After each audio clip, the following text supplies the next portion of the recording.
And I think that's where a lot of people fall short when it comes to finding a church home, when it comes to finding a relationship with God, when it comes to finding the fellowship of the people that are on the same journey as they are. Because a lot of times, just like what Mr. Wise has put together, is a group of people who are like minded.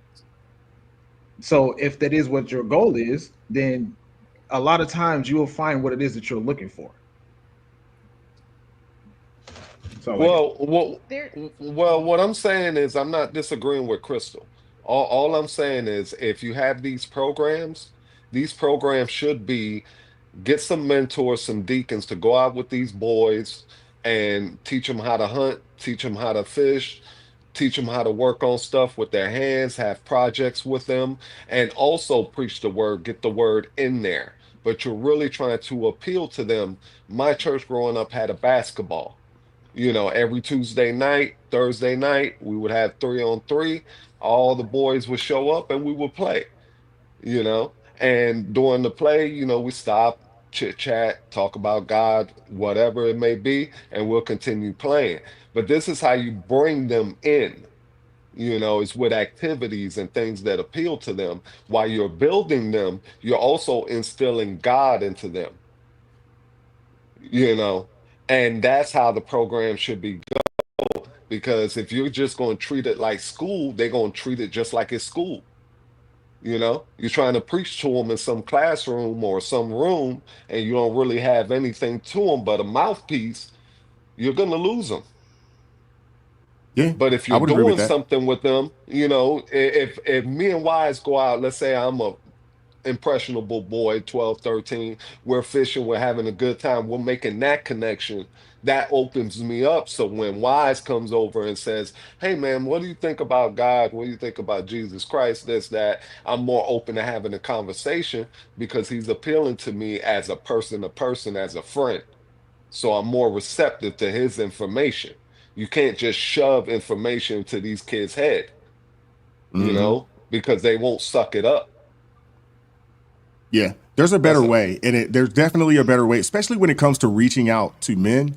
A lot of the churches they don't have men's groups. They don't have a lot of avenues that are reaching out to older men and younger men. That is something that is lacking. And Celeste, I think you hit the nail on the head. To where I don't think a lot of these churches. I'm not going to say all, but I don't think a lot of the churches. I don't think a lot of the pastors want strong men there because strong men are going to check when the finances look crazy and hey, we're donating this money and we got all this money coming in and it's not going where it needs to go. Yeah, there's going to be some strong men that are going to say, man, what's going on?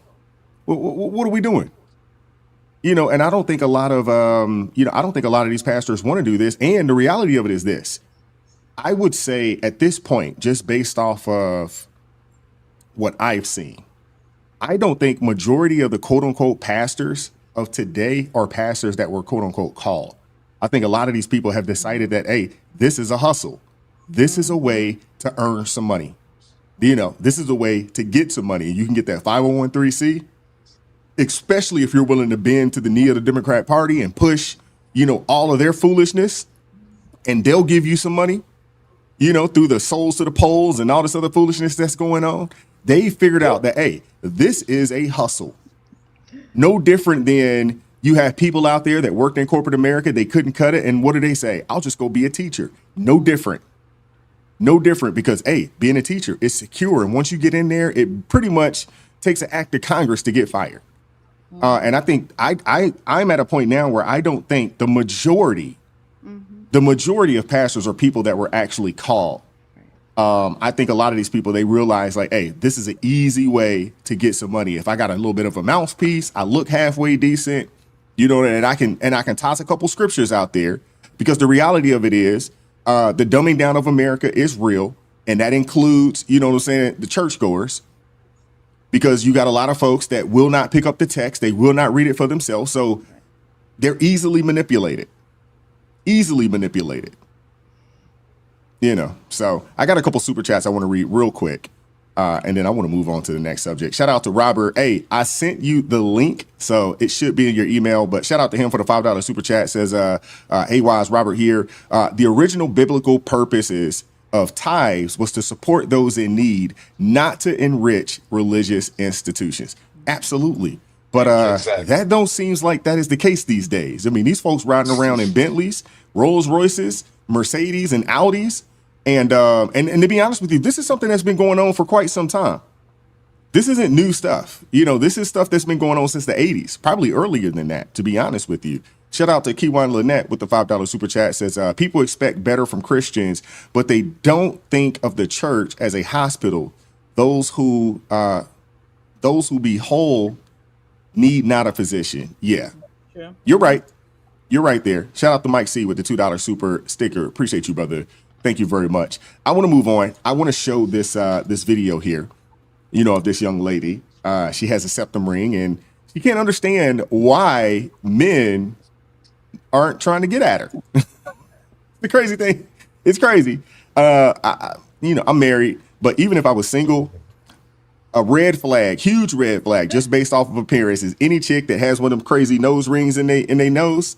That's a no-no for me. That's a huge red flag. I'm a definite no on that.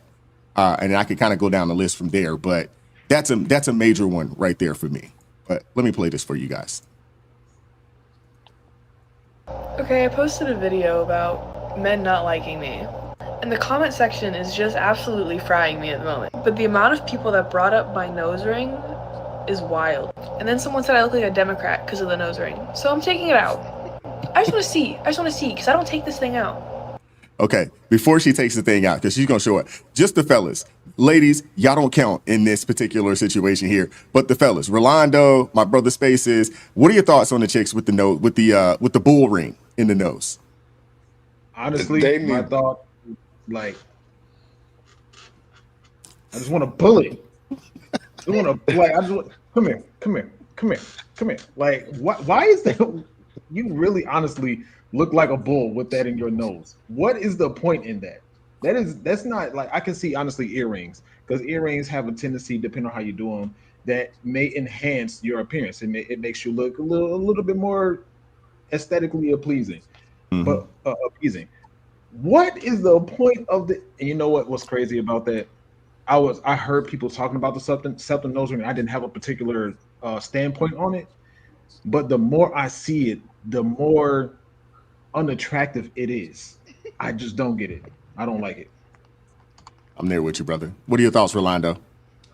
Look, to me, it's just a new fad. Basically, you had the tramp stamp, then you had the what's the other one? The Chinese lettering. All these little trends, and look at her now. She's got the septum ring. She's got the freaking chest tattoo. I'm pretty sure she's got some more tattoos, looking like one of the lost members of Son of Anarchy Motorcycle Club. I'm tired of looking at them, man, because it's not appealing. To men, soft, feminine is what's appealing. I want a soft feminine chick that's so feminine, when she see a cockroach or any type of bug, she's like, "Ooh, kill it, kill it." That's appealing. You know what I'm saying? I'm with you, brother. I'm with you. Not this. I don't know what this is. Walking I'm out there some with you, tattoo man. parlor. I don't get it, man. I just really don't get it. Yeah, dude. I don't know who told the women that the septum ring or the bull nose ring, the chest tattoos. I don't know who told them that this was it, that men are actually interested in this. I don't know who told them this, but whoever told them, man, they told them a lie. This is terrible. I would never, ever, I wouldn't even look twice at someone like this, to be honest with you. Never in a million years. Not at all. I mean, don't get me wrong, Wise. Don't get me wrong, Wise. There's plenty of men to sleep with them. Oh, I mean, of course, but I mean, men. But nobody. Now, hold up before you go, Rolando. My brother's in the chat. What are your thoughts? I need you guys to answer this question. What are your thoughts on the septum ring and the crazy tattoos, especially the tattoos on the chest? But I think all men have some undesirables under their belt, right? We all have some, those of us, that are single, and those of us that are married in our days of that single life, we all have some undesirables under our belt. We all do. You know, that yeah, you wouldn't take her home to mama, and she's probably not somebody that you would actually go out on a date with, but you know, you would go there with her if the opportunity presented itself. I tell you this, Wise, back in the day, I would use that scepter ring to lead her right into the bedroom. Come on, baby. This guy, we about to do the dance. The Let me let this play. Dance. My light is so bright. I have a feeling I'm not gonna be able to put this back in. And oh my god. Oh, I got it.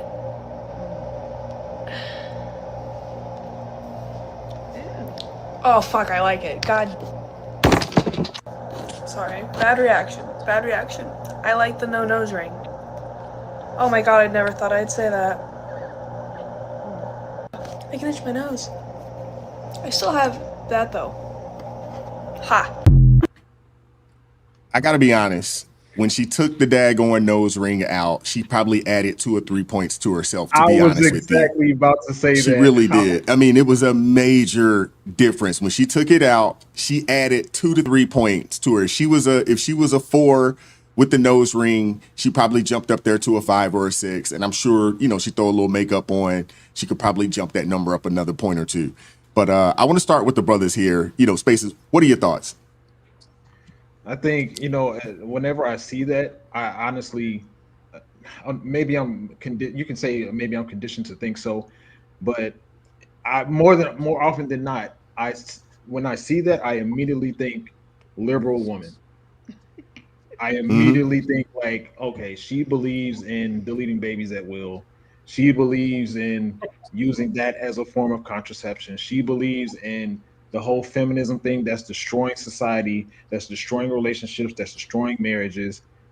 And she's just simply not to be taken seriously. And in a lot of cases, in a lot of conversations that I have, I can't even engage in an elongated conversation with that person, because those liberal views just start to spew out. And you know how they say the more you listen to a person talk, the more they reveal themselves to you. The more I'm just like, this is absolutely ridiculous. And she, in that particular moment, like was just oozing liberalism out of her pores. Like you said, with the tattoo on the chest, with the nose ring. And I would wager that if I went to her TikTok or her Instagram, I would probably have to just delete those apps just off of whatever she was saying. Rolando, get in there. I'll tell you, Wise, these women nowadays, when I see the nose ring, everything that's bad about the Democratic Party, I see in her. So just pick an issue, trans issue, this issue, that issue. It's all wrapped up into just one little ball right there. Okay. Then when I look at them, I also think she don't cook no meals. She don't rub no backs. She don't take care of no kids. She don't mop no floors. Like nothing. No clothes, DoorDash, Uber Eats all the time. That kind of stuff. And I'm not with that. Then on top of that, she want to wear the pants and the boxers and whatever else. It's just a ball of just foolishness right there. And men see these women, and that's why there's an epidemic right now of single women. Because women tend to vote and be very liberal. And these men are literally running the opposite way. They're running towards the Republican Party because that's where masculinity is alive and well. On the left, it's basically dead. Look at MSNBC. They got some black dude up there dressed up like the 2020-something version of Prince. I know exactly. Little afro. Like I look at this dude, I'm like, why his lips so pink? I ain't never seen a black dude with lips that pink. Let me tell you, I'm a red bone. All right, and my lips ain't that pink. So I'm like, they gloss them up, they shine up the fro and put a colorful Steve Harvey suit up there, and men are looking at this and be like, I don't want to be associated with that party. And boom, they take off. They'll even give them pink eyeshadow too. Yeah, have you seen him? I'm telling you, man, he looked like the lost member of Shalimar sitting up there, man. I was like, bro, this is straight Hey, up 80. Rolando, you gonna have to explain who Shalimar is, man. You know, hey, sorry, Mickey Free, not a girl. I gotta take him back to the 80s. You know, that's what the men in the Democratic Party look like. You know, it's like the androgynous movement from the 80s just reborn. Boy Yeah. George, all this other stuff where you can't tell who's who kind of thing. You know, you checking Adam's apples, you know, all types of stuff. Let me see your knuckles. You know, whatever little context clues you can get to know who you dealing with, where you dealing with they, them, he, she, us, whatever other pronoun you could throw in there. Stop You sign, know, turtle, remote control. yeah, you know, Y'all and crazy, yo. so when you see these women with these nose rings, that's what men associate all that with them, and No, they you're just right. go the opposite way.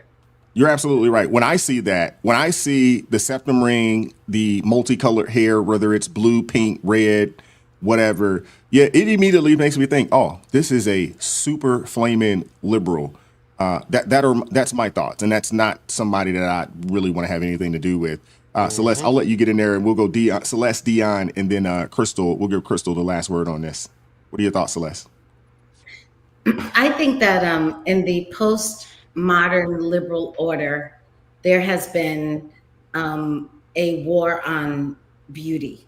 And it's not talked about a whole bunch, but there really has been a war on beauty, which is why the culmination, as we can see now, the war has been very effective. The culmination is in, you could see people, there was a style, if you remember, Kanye West came out with this clothing line where everybody looked like they were homeless on the runway.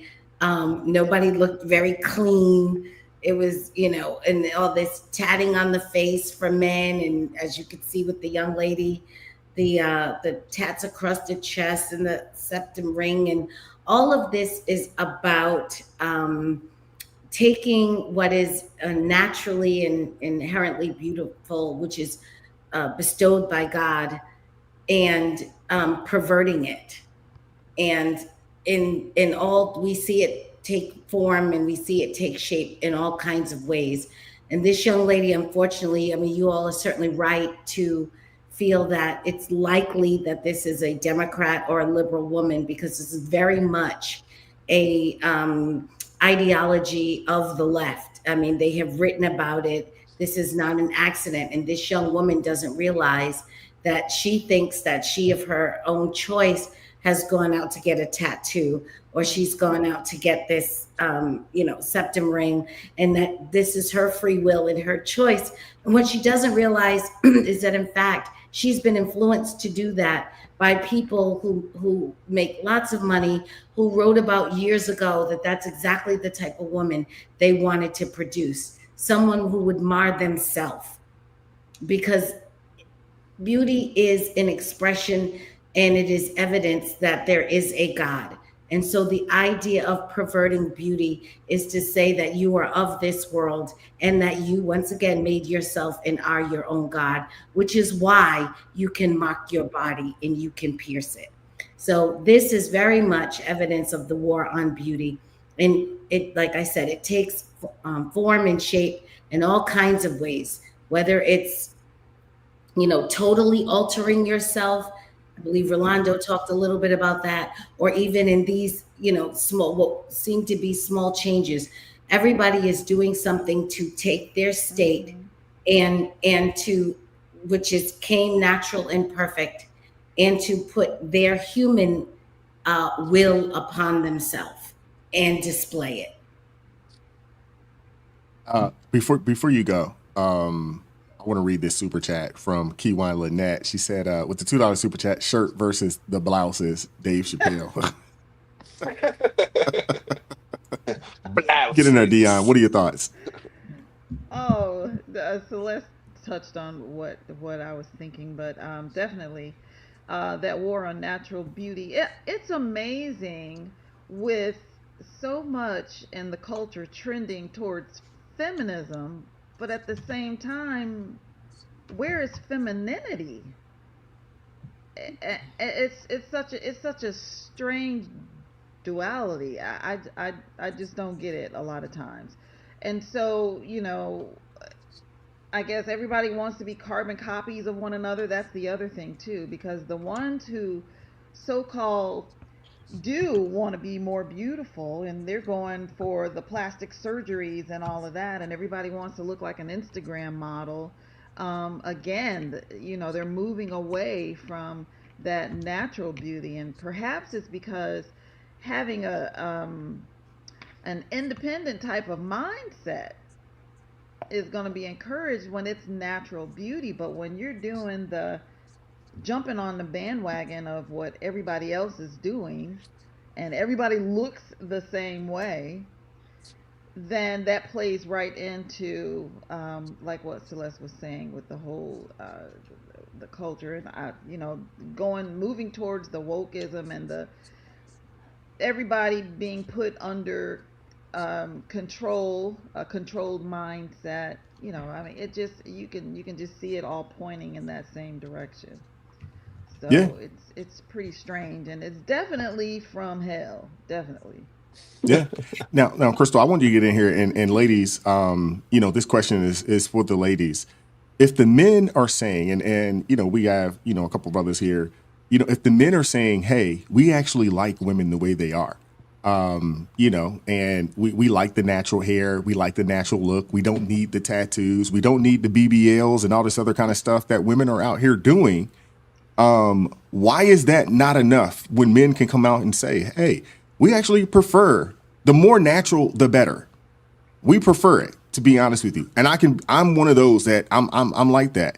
I'm not one that's interested in the women that rock the wigs and all the crazy lashes and all that. I'm fine with a little bit of makeup, long as it isn't, overly done. But I don't need all that other stuff. I'm not interested in that. Why are women deciding to do what other women think's good, but they're ignoring what the men say that they're actually interested in or what they care about? You want me to answer that? Yeah.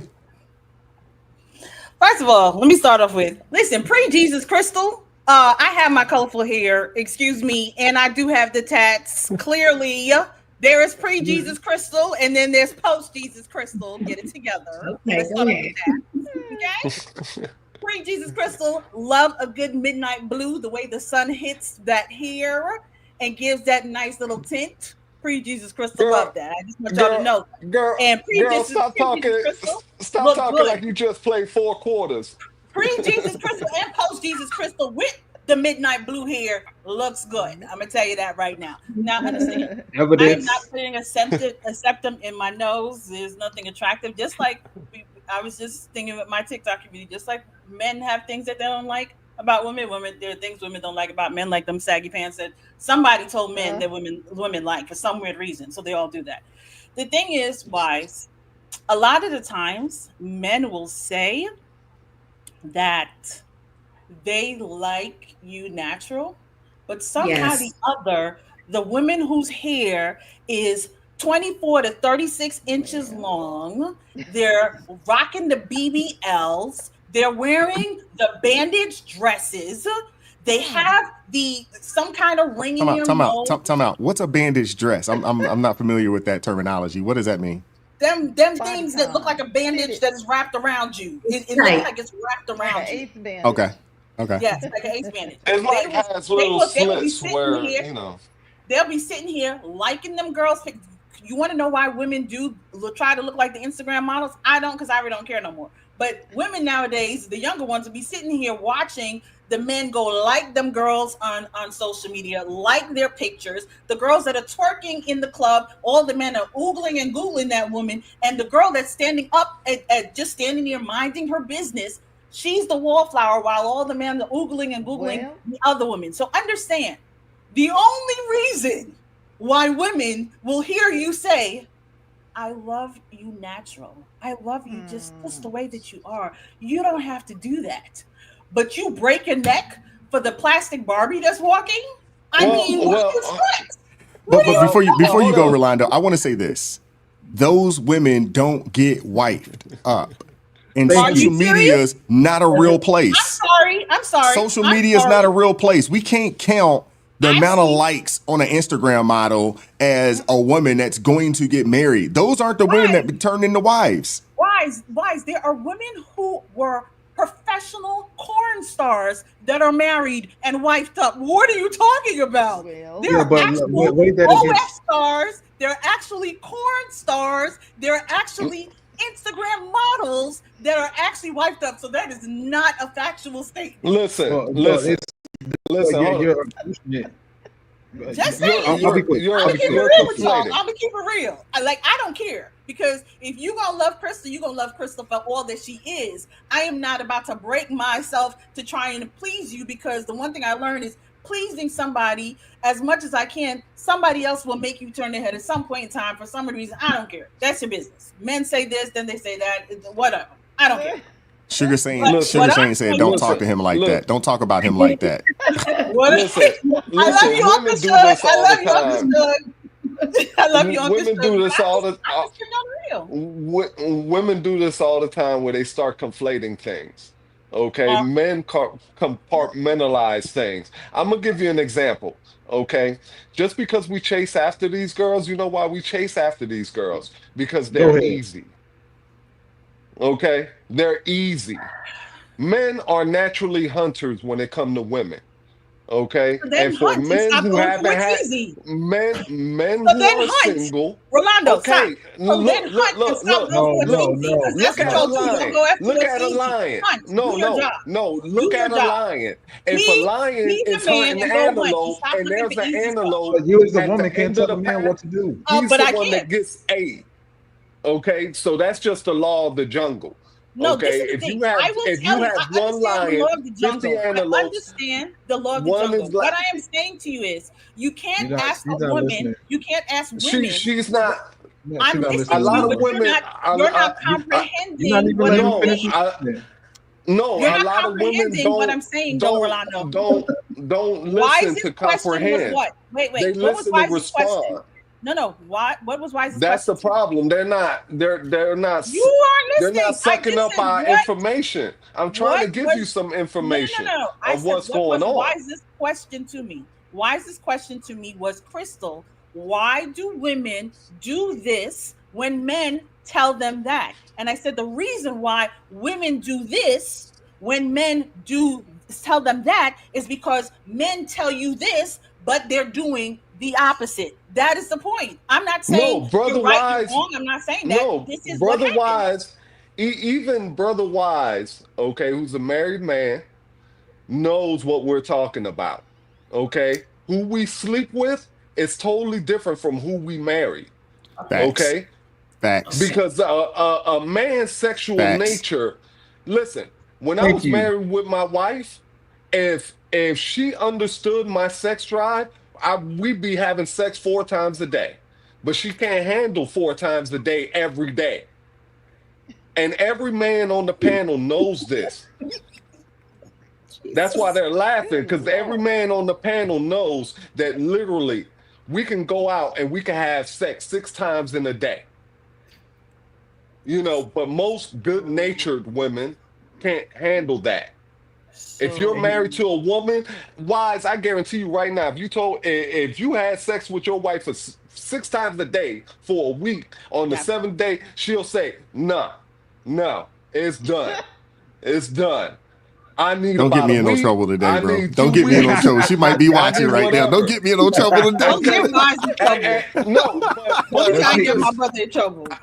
no, I'm just trying to make a point here. All right. Guys are hunters. At the end of the day, if you have a pack of lions and they're chasing a pack of antelope, they're gonna get the weakest one. That means the slowest one, the injured one, doesn't matter. When we look at these women with these big butts and these, the first thing we think, oh, she's got low confidence.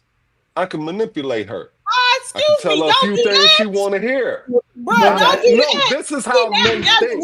Now you do too much. Okay? A woman with big Now- butt does now not mean for- she has no for- confidence. Don't do for- that. Don't do for that. Take that back. Take it back. Listen. No, If for you were God. happy, if I you can't were hear you no happy, more. You're not My listening. ears if you were shut off happy that with what you statement. got, crazy. My if you ears were have happy shut with what off you of got, that statement.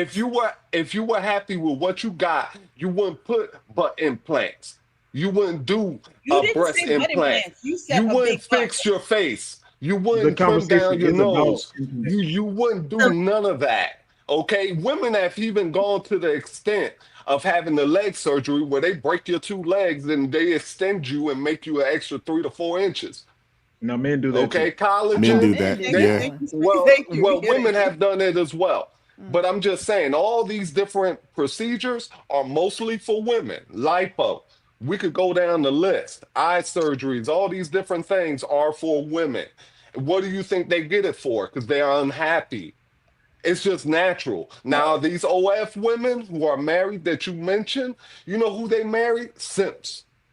And there's plenty of them out there. Simps, Men that they feminine don't men.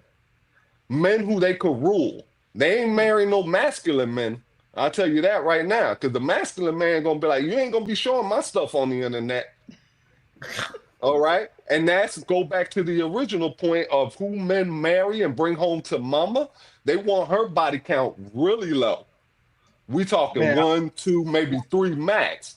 Okay. And on top of that, I wanted to bring this up just to show women this is very unnatural. The liberalism that's going on, telling women they could just go sleep with anybody.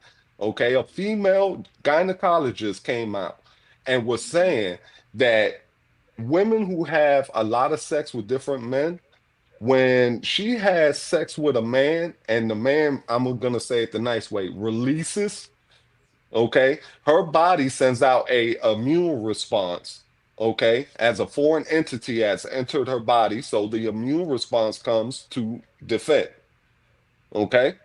Now if she's married and it keeps happening repeatedly, her body starts to recognize, oh, that's husband, okay.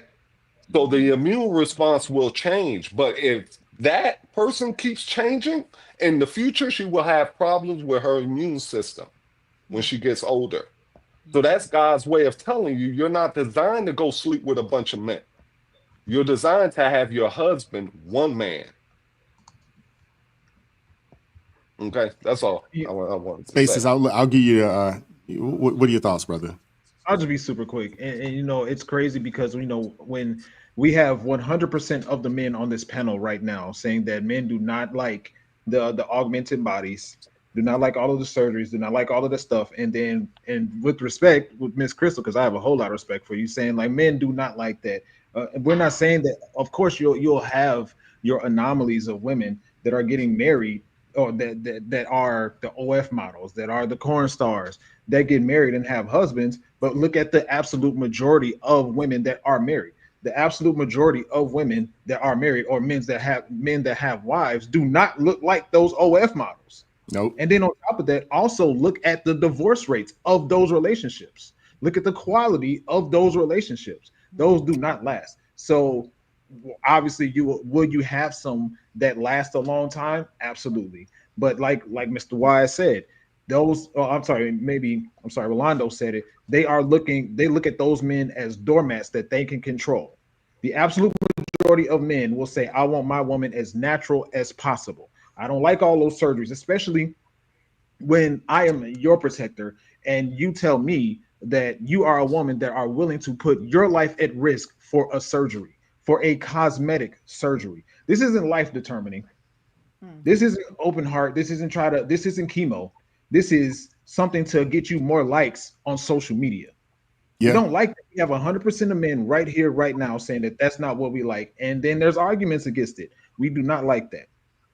That's all I got. I agree with you, Space. Yeah. I agree with you. I know y'all say y'all don't. I'm just pointing out the but Crystal, I gotta say oxymoron this. of it all. I gotta say this. There is a difference between what men will sleep with, and I gotta say this: unsaved men will sleep with, in comparison to what men will wife up. There is a difference. Okay. Celeste, I'll give you your thoughts. Go ahead. I know you want to get in there. So first of all, yes, I want to start by saying, Rolando, I beg you, don't ever change.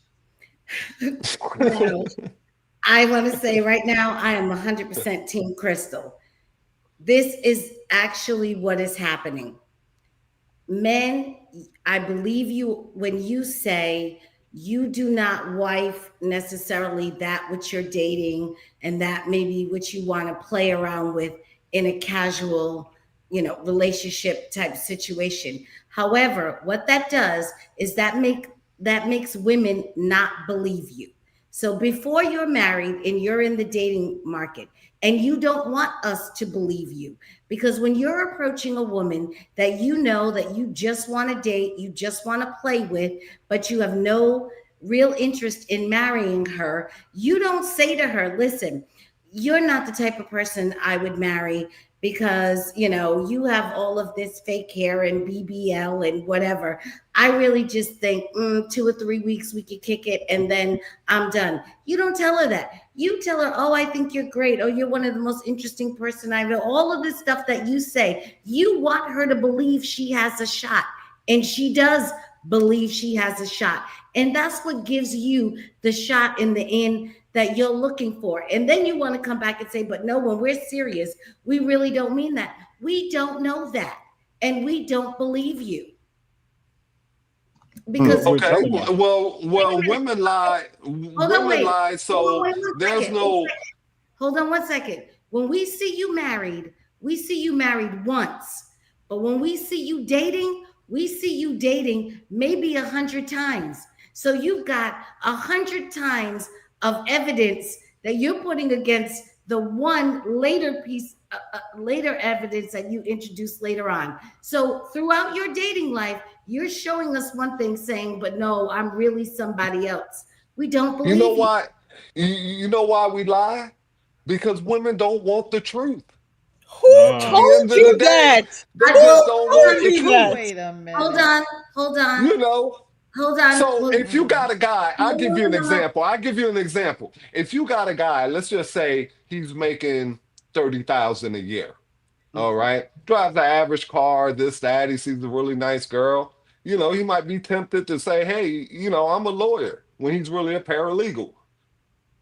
He might throw a little something in there, and that's whatever it may be. But let's not act like the other side is sanctified. So because they show up and they run their game too. So Rolando, normally I'm not saying that. I'm saying that just on the sense of if you want to say that men are saying, which was Wise's original question, if men are consistently saying this is what we want, why won't women do what men are saying they want? And what I'm saying is that women don't believe that's what men really want, because we see you acting differently often than what you say. I'm not saying that. And to the idea that women don't want the truth, I don't disagree with you. I don't think if you went up to a woman and said, I don't really like you that much, but I'm willing to sleep with you, that's not a pleasant thing to hear. So I think that's twofold. I don't think women want to hear that. So no, they don't want the truth. But I do think if you tell them the truth, you don't get lucky. Because there's plenty of women who will get with a guy and be like, yeah, he's not that cute, but he pays my bills. I hear that all the time. I believe you do, so I'll accept that. His looks don't matter. It's what his money looks like in that regard. And I mean, just tell the truth. I live in Atlanta. Please, you can go to a woman and say, listen, I want no relationship. I just want to sleep with you. And a good portion of them would be like, listen, just come do what you got to do and go home. Like legit. Yeah, but how many here in Atlanta that are like that? I think there's a lot of good dudes out there. I think there's a lot of good men out there, especially the men that don't want to be out here, chasing the pros. They don't want that. They're not interested. Then, are there some dudes out there that are checking for, the BBL'd up, this chicks with the, snuffleupagus lashes and, all of that. Yeah. You got a lot of your football players and you got a lot of your, entertainers and rappers and things of that nature that are all chasing the same types of chicks. It kind of is what it is there. But, I think the majority of dudes, and we have 3 guys right here that are saying, hey, we like natural women. We like the natural hair. A little bit of makeup is okay. We don't necessarily care for the surgeries and all this other kind of stuff. We don't necessarily care for it. And the large majority of men, to be honest with you, if you actually look on social media, yeah, there's a lot of simps out there. There is. But the majority aren't chasing these types of women. They're just not. Wise men and women, both, when they meet the opposite sex, put them in a compartment within 5 minutes. A woman meets a man, and within 5 minutes, she knows whether she'll ever sleep with that man. Okay? The same way when a man meets a woman, he talks to her for 5 minutes, he can figure out which category to put her in. By the way she dressed, by the way she looked, BBL, breast implants, doesn't matter. He'll look at her, he'll go, okay, she's a toy. Now, when a woman walks into the room, and everybody's been in the room when a woman walks into the room, men straighten up. They get right. Oh, man, she's here. She's here. And the more That's modest a of a godly woman as well. Yes. Exactly. That's a The more godly modest woman. she That's a is, oh my modest goodness, man. More That woman will get way more respect. Yes. I'm not going to treat her the way I treat the girl who got the BBL and all that. Yeah. So there's definitely a difference. Everybody puts everybody into a little box and say, okay, well, she's about this, so I'm gonna put her over here. Oh, she only want money, so I'm gonna put her over here. This one is really nice and she's sweet and she's godly. I'm gonna put her over here. The same way, a woman to meet a guy and go, yeah, I would never sleep with him, so I'm gonna put him in the friend zone. And they dissect all these guys. Oh, he's cute. Maybe someday something will happen. I'm gonna put him over here. Everybody does it. Nobody's, There's some currency. There is some currency. There is some currency in modesty from women. And I gotta ask the brothers in the chat, when you see a woman that is dressed in a modest way, she still looks nice. She's still a nice looking woman. But when she is dressed in a modest way, you look at her, you treat her differently. The respect level for that lady is way different, than someone out here with half nothing on, BBL and all this other kind of foolishness. We just tend to look at them, in a different way. Love Jones asked Rolando, how are you still single? I don't know if she's making a joke here. I don't know, but she did want to know. But to give you an example, like I wouldn't dare put any woman on this panel, okay, in the chicken head category, like the little box. Like Celeste, everybody I would put into the modest conservative. When they walk in, I don't curse when I talk around them, because I know they're godly. My whole demeanor, everything changes. But as soon as they leave and a different chick comes over, all of a sudden I'm like, yo, hey, you know what I'm saying? Shut up. Come on now, down, Rolando. man. Dang, bro. Come on. Come on now. I'm giving you the example of how radical, men change from who they're dealing with, at that time. Does it all depend on what state or what city you're in? Because St. Louis men are, I've been the one in the past, and I am single, that is the modest one with the natural hair, except for there was a while where I played with wigs or whatever, just for fun. But anyway, and yeah, I have dated men that would say that they had some respect for me. For instance, when I let them know that I'm living a life of celibacy, and they would be like, "Oh, that's cute. Oh, that's But baby, they gone. They gone. That never works. Let me ask you. I'm not gonna say that never works. There are some guys you just hadn't met the right guy. That's willing to go with that. I'm gonna disagree with that. Never works. I'm gonna disagree with that. Listen, once you eat meat, you ain't going vegetarian. Okay, that's just the way it is. That's just the way it is. I am Wise. vegetarian. Don't do Okay, that. women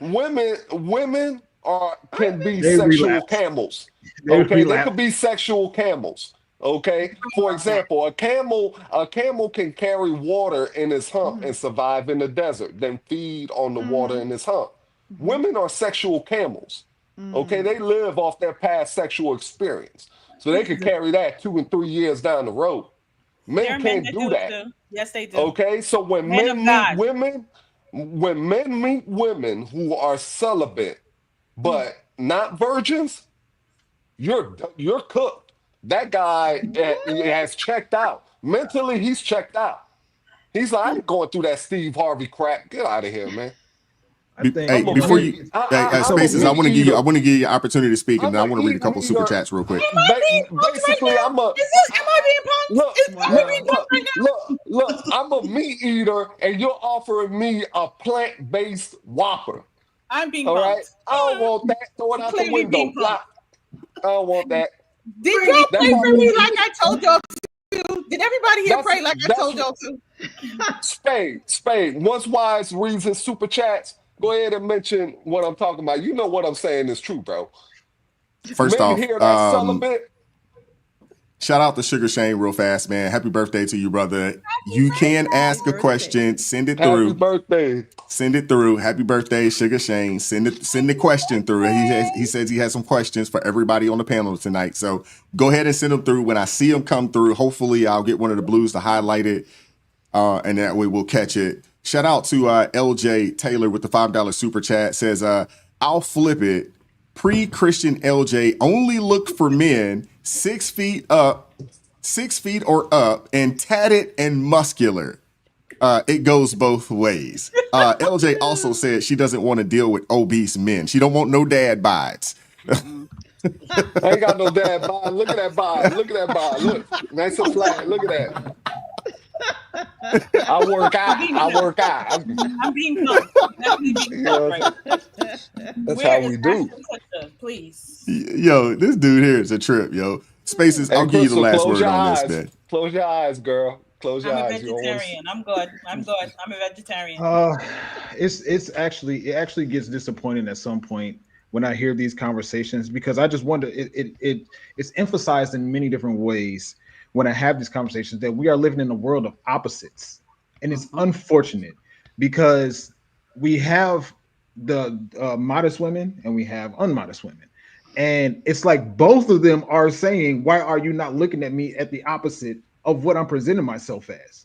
And it's so disappointing when I hear this. What I'm hearing in this conversation right now is y'all don't want modest women because the women y'all do things that you don't, the women that you say that you don't care about, you fraternize yourself with more. When in reality, we're saying the woman that we want is the modest woman, but the modest women are saying, why are you not treating me like the woman you don't care about?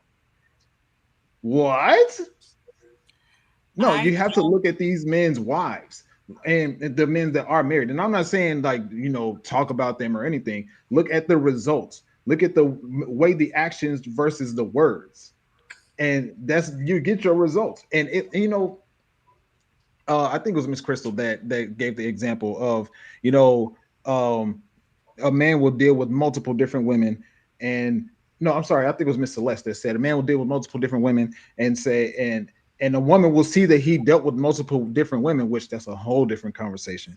But he dealt with multiple different women, but he's saying that he wants the modest woman, but in his past are all unmodest women. Well, what's the, I look at that from a standpoint of, this is one man dealing with different women versus different women dealing with one man. So I see your point. I definitely see your point. And the truth is, we are opposite. We are not the same. We are not wired the same. And so the way we process and understand things is different than the way you process and understand things. And when you say that, most men say that, I believe that is true. I think, like Rolando said, men can compartmentalize. So yes, you can see a certain type of woman over here and decide that this is how you will interact with this type of woman. But really, you know, when I get married or when I select the woman that I want to marry, I'm going to proceed in a different way. I'm telling you that when women see that, the question is, how do women view that? The same way Wise asked you, how do you view the woman with the septum? You have a perception of her because she has that septum ring in her nose. The way women view that is duplicitous. Now, that may seem completely reasonable to you, and I'm not saying it isn't, because you may be wired in a way where that is completely reasonable. I'm simply saying to women that looks duplicitous. Well, I All don't right, want to before be you go, harsh. Rolando, I want to read Sugar Shane's question. All right. Because he's asked this question a couple times. Crystal, question number 1: why didn't Wise come to Bible study tonight? Why Man, hey, I was busy. To be honest with you, I was playing pickleball. If y'all know anything about me, I play pickleball, and I try to go and play about 3 to 4 times a week. So I was playing pickleball, and when I got home, I had time enough to take a shower, eat a little bit, and then get ready for the show tonight. So yeah, I wasn't at Crystal's Bible study, but I'm sure it was phenomenal. Let me see if he dropped another question. Question 2 was for Spaces. What do you think about 50-50, I'm assuming 50-50 relationships? I think it's depending on the income of both people. I think if the guy makes 50,000, she makes 50,000, then you guys figure out. This is the way I'd view it: is there should be 3 bank accounts in the relationship: your bank account, her bank account, and your joint expenses when it comes to the 50-50 situation. And the joint expenses come out of the joint bank account. Individual expenses come out of the individual bank accounts. But it also depends on how much the people are making, because a lot of times when people say that if the guy's making 500,000, then she shouldn't have to contribute to the household. I don't want to go down a rabbit hole, but I disagree with that. I think it all depends on the income of both people. I want to give the ladies the opportunity to expound on that question as well. Before I do so, I want to make sure I show some love to Pipefitter Aaron joining the ARP family. Thank you very much for supporting what we're doing over here. Appreciate you, brother. All right. Thank you very much. I've been in both.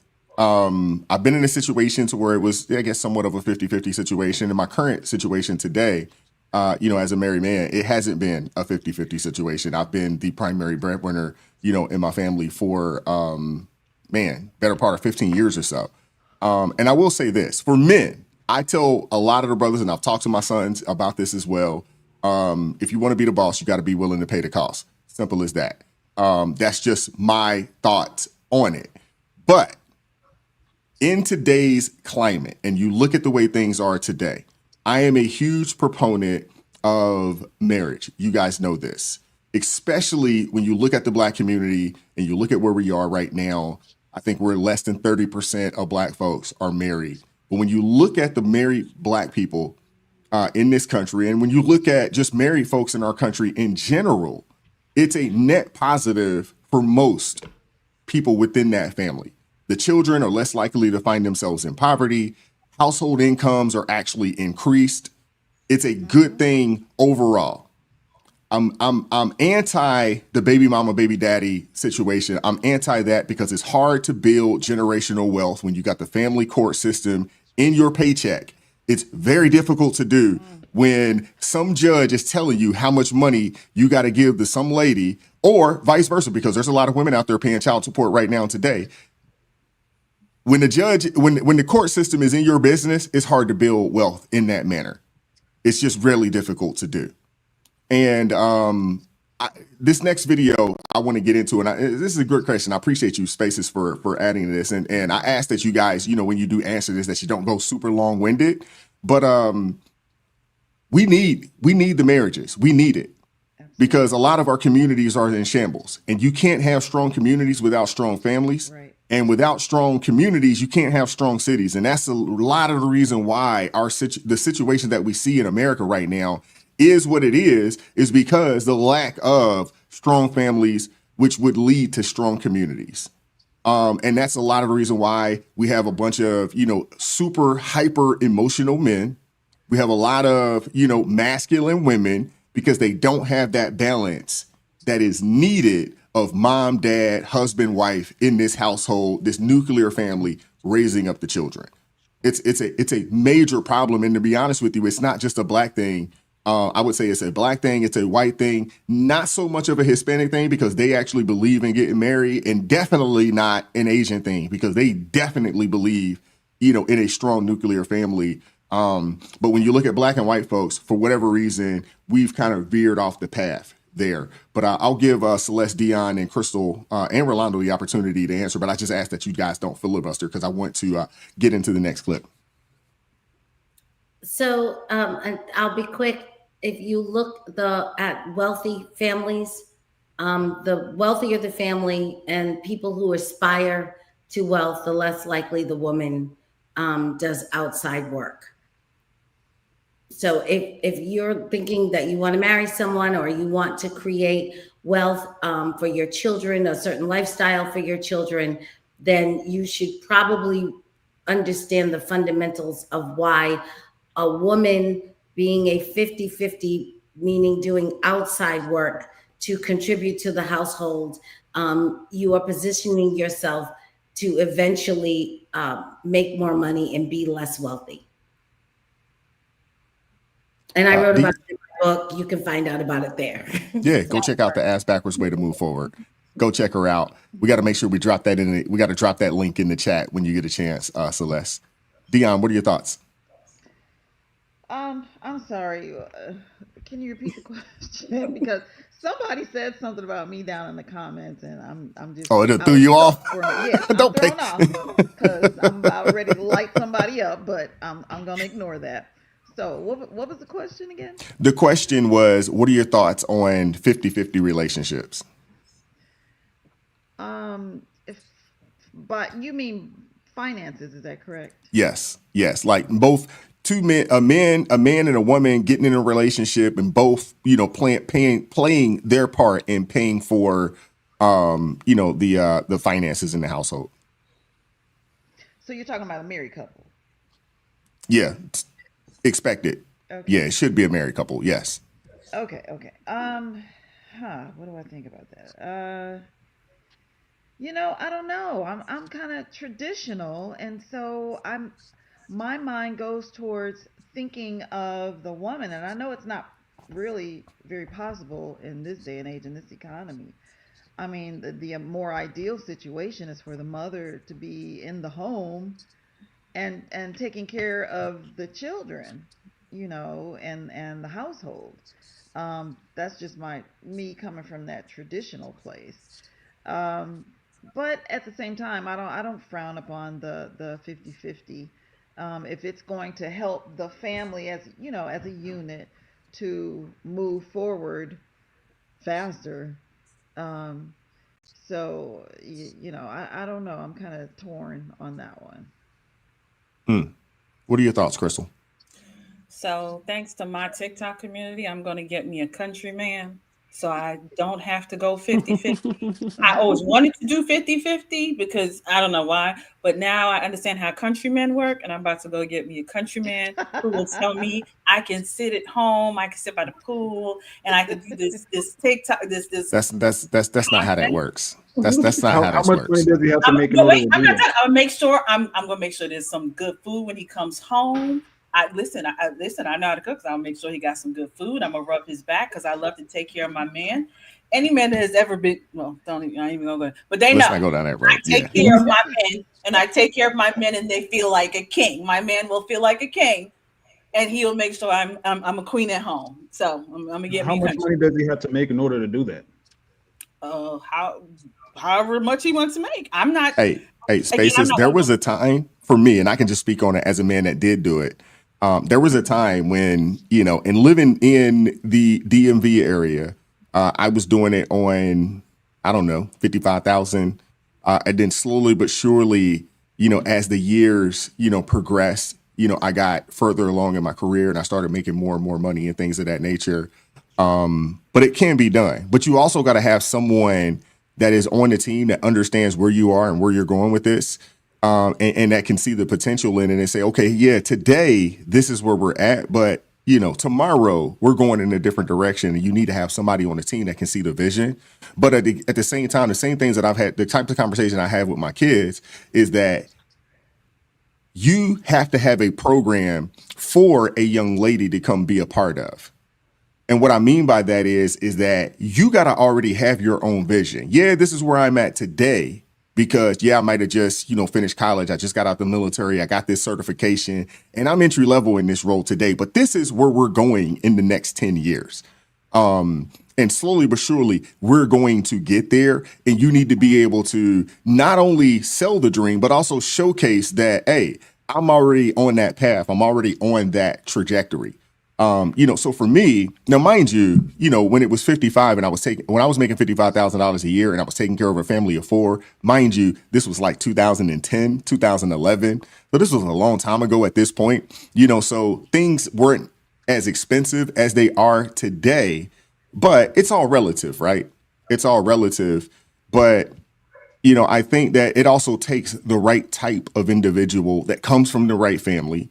And I've told my kids this straight up, and this is, I've told my kids straight up, I personally wouldn't date a woman that comes from a single family, a single parent household, especially if she was raised by just her mother, because they don't understand what this looks like. They don't understand, what this is about. And I got a chance to see it. Because, my grandparents, I got a chance to see kind of the fruits of where they came from. But I've had plenty of conversations with my grandma before she passed away. But then I got a chance to see my parents, and I know where we started at. And it was a slow process of them together working and grinding. And that was a 50-50 relationship, at a point. And then eventually my stepfather got to a point to where he started his company and, and then he really, started doing it.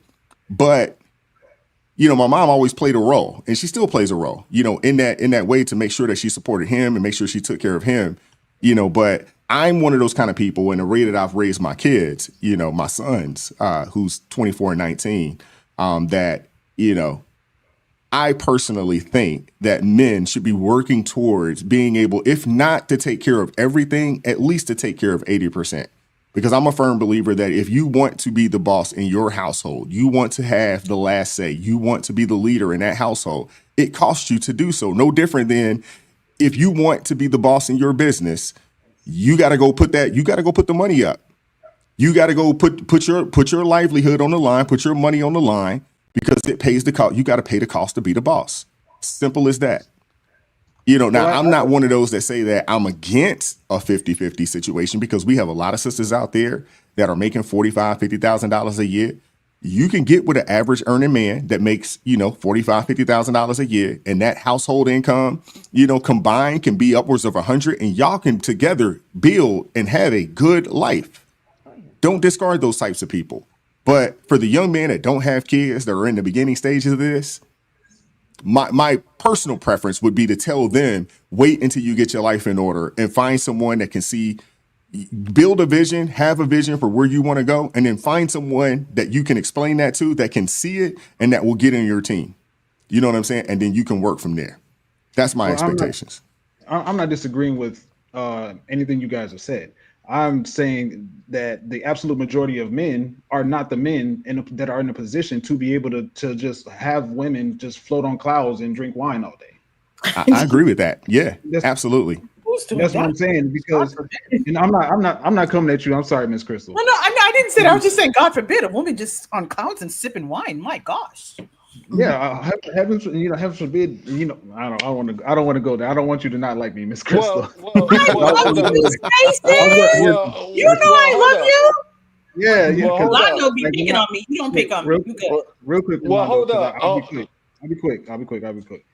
The absolute majority of men that are available to most women are men that make around about $50,000 a year. So most men, especially in 2025, are not in position to be with a woman that is not working and contributing to the household. So what happens is in these conversations is that at the very least, regardless of if he makes 50,000, if he makes $1 million, if he makes 5,000, that man is still expected to sacrifice his life for her, isn't he? Yeah, absolutely. So if he's expected to sacrifice his life for her, then yes, he does have some a level of significance than more than just 50% of us say so. If I'm willing to die for you, I can get some femininity and submission from you. I agree with that. I agree with that. But I mean, but that also goes back to looking for women that, one, are believers in the word, that understands what that means, and understand that their obligation is to respect their husbands. The obligation for a man is to love his wife. And that, those two things, if a man can love his wife and you can find a young lady that will respect you for the man that you are, and you are a solid man. The problem is we got a lot of men that aren't solid. There's a lot of them, and they've been raised, by women, and they don't really understand what it means to be a man. So even if they are in a 50-50 situation, they're not standing on their square the way they're supposed to be. But Rolando, I'll give you an opportunity to speak. Yeah, let me go ahead and stir the pot because I want to get up in here. I want to get some controversy going, before the end of the night. That's why I love you, Spaces. That's why. Yeah, because I'm about to stir up the old doo doo and it's about to stink. So, oh Lord. Oh my Lord. Anyway, Gracious at the Lord. end of the day, look, the 50-50 thing is something that was basically started by crazy liberal women, from the 60s. Because every time they have a problem, they come running to the black community or the brown community and they wrap us into their garbage and their nonsense. So at the end of the day, what they tell you, oh, girl, it's great. Empower yourself. Go to work like a man. And once the women enter the workforce, you double the workforce, wages go down. And now no man can afford to take care of no woman by himself unless he's making 100,000 or 150,000 and whatever. And to pay for college, you're probably looking at a $300,000-$400,000 a year income.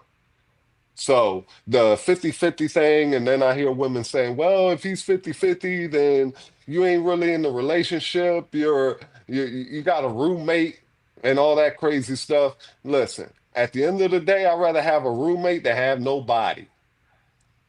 Okay, so if we both got to work to make the dream work, and get to a better place, then that's what we got to do. But they have to realize you only got two choices. You build with somebody or you build by yourself. Facts. And me as a builder, I tell you right now, two people can move a couch easily. But if one person has to do it and take it through the door and all this, it's going to take all day. So get your butt on the other end of this love seat and let's do this thing. And with that being said, before you keep going, Rolando, I want to play this video here. I have two videos I want to play. I want to let this young lady, I want to let her cook. And then, I got another video I want to play as well behind that. And then we'll get right back into the conversation. And then, we'll get up out of here shortly afterwards. Give me 1 second here. Are crashing out on the internet again. Now they're crashing out because they're like crashing out, crying on the internet, because now they're saying that the United States government is not set up to support single moms. So they are saying, black women are saying, and maybe some other women, and not all black women are saying that, saying that the United States government is not set up to help single moms. It's not set up that way. So let's roll it back to like the 60s. Remember when the United States government was actually rewarding certain demographics of people to keep men out of their house? Remember? You know what I'm talking about.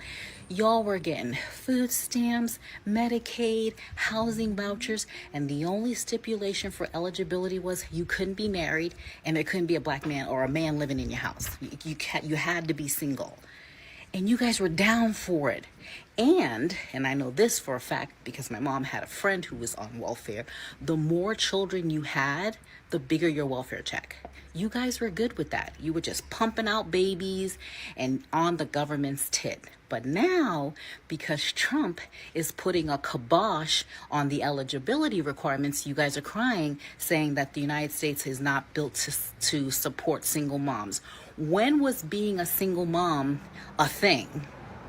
And now that the government's not coming to rescue you, now it's a problem. You shouldn't be a single mom anyway. Now, there are a lot of women, hear me before you go in the comments, that are single moms for several different reasons. My mother was a single mom. People get divorced. Shit happens all the time. People need assistance, government assistance, every once in a while. Maybe, maybe not. But the goal is, can you help me? And then you work to not have to be reliant. Black women, specifically the ones crying, not all, you guys just thought that the free train was just going to keep on riding down the track. All at the same time calling black men specifically toxic masculinity. All you guys, the women, aggressive, acting like men. The men are, at fundraisers and red dresses. You guys are like supporting them. Black men don't want to have nothing to do with black women anymore. You guys are mad about that. But now, because your EBT has been cut off or cut in half, and you have to have a work eligibility to even qualify, you have to have a work eligibility to get Medicaid unless you're a senior or disabled, now it's a problem. But it wasn't a problem a couple weeks ago when y'all were getting free bundles at the hair beauty care place opening up. And on top of that, the other part of that crash out is, there's hundreds and hundreds of thousands of black women getting laid off from corporate America. Newsflash, there are hundreds and thousands of people being laid off, not just black women. But you guys were like parading around because black women are the most educated of all groups. Black women have the most degrees. Black women who have the most degrees are the ones crying on the internet because their EBT got cut off. So now it's an issue. Now it's a problem because the United States government, allegedly, per some of y'all, is not built to support a single mom. When the hell did being a single mom become a flex? Because women who are single moms because of a divorce or they lost a spouse. There are reasons why that happens. But you guys are just smashing and making babies, have 5 different baby daddies. Your hair is done with the weaves and the bundles. Your lashes are done. You're on the internet bragging about it. You're showing your EBT food hauls. But now all that's going away because the government has cut you off their tit. And now it's a problem. Why wasn't it a problem when they were telling you, as long as there's not a man in your house, we'll give you shit? You didn't think that there was something wrong with that? You had no aspirations to be a family, a wife to a husband and have a family and try to make it work aside from situations that happen? That was not your goal. You just wanted free money. The free money train is over. And now you guys are crying on the internet. And then there's still some of that people going live asking for money. If I have 13,000 followers, if all of y'all send me $1, I can blah, blah, blah. Get out of here. Because there are people who are working, taxpayers, who are struggling. Did y'all see the woman? She wasn't a black woman. Talking about that food haul. She bought like 30 frozen pizzas. There was not one single thing in her EBT food haul that was healthy. You guys have your kids running through Walmart, grabbing shit because you don't got to pay for it. But now, and this is not all black women. So before you come in my comments, focus. Time for women to come back to the table and come clean. $15 trillion pumped into an economy. There is no more money. There's about to be not a global recession, a global reset. Winter is coming. Ladies, you got to realize there's more of you than us. You got to try to get on his page, in his boat, in his raft. That means his program. Or you can think this is I'm full of crap, don't know what I'm talking about.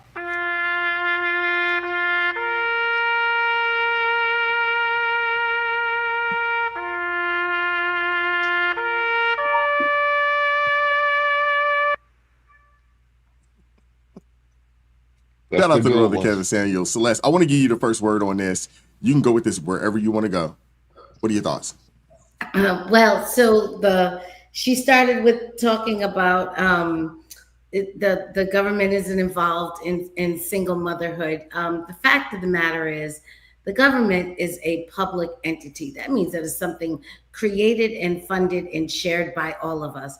How you become a single mother, whether it was your choice to do that or whether it was an unfortunate circumstance, is still a private event. And the rest of the society should not be helping you manage your private events. So that's just that. It's just a very simple. It's unfortunate that people really don't understand the difference between private and public, and they don't understand, in fact, what are the constitutional enumerated functions of the government and what isn't. Managing all of this stuff, child support, uh, all of this stuff is not the function of the government. And I don't have a problem if someone is, as we said, this is full circle when we were talking about tithing. If they are widowed, if they are orphaned, if they are disabled, if they have had a problem, we as a society come together and say, this is, a member of our society and we are going to help them. I think all decent people have a heart to help people when they're in a difficult situation. But I don't necessarily think that everyone in the society wants to help people who made a bad choice. And there's a very big difference between being in a difficult situation and making a bad choice. And what is happening is people who have made bad choices are throwing themselves into the pot with people who are in difficult situations and saying, I want the same benefits. And that's where a lot of this problem is coming. And I don't know that it will get sorted out in this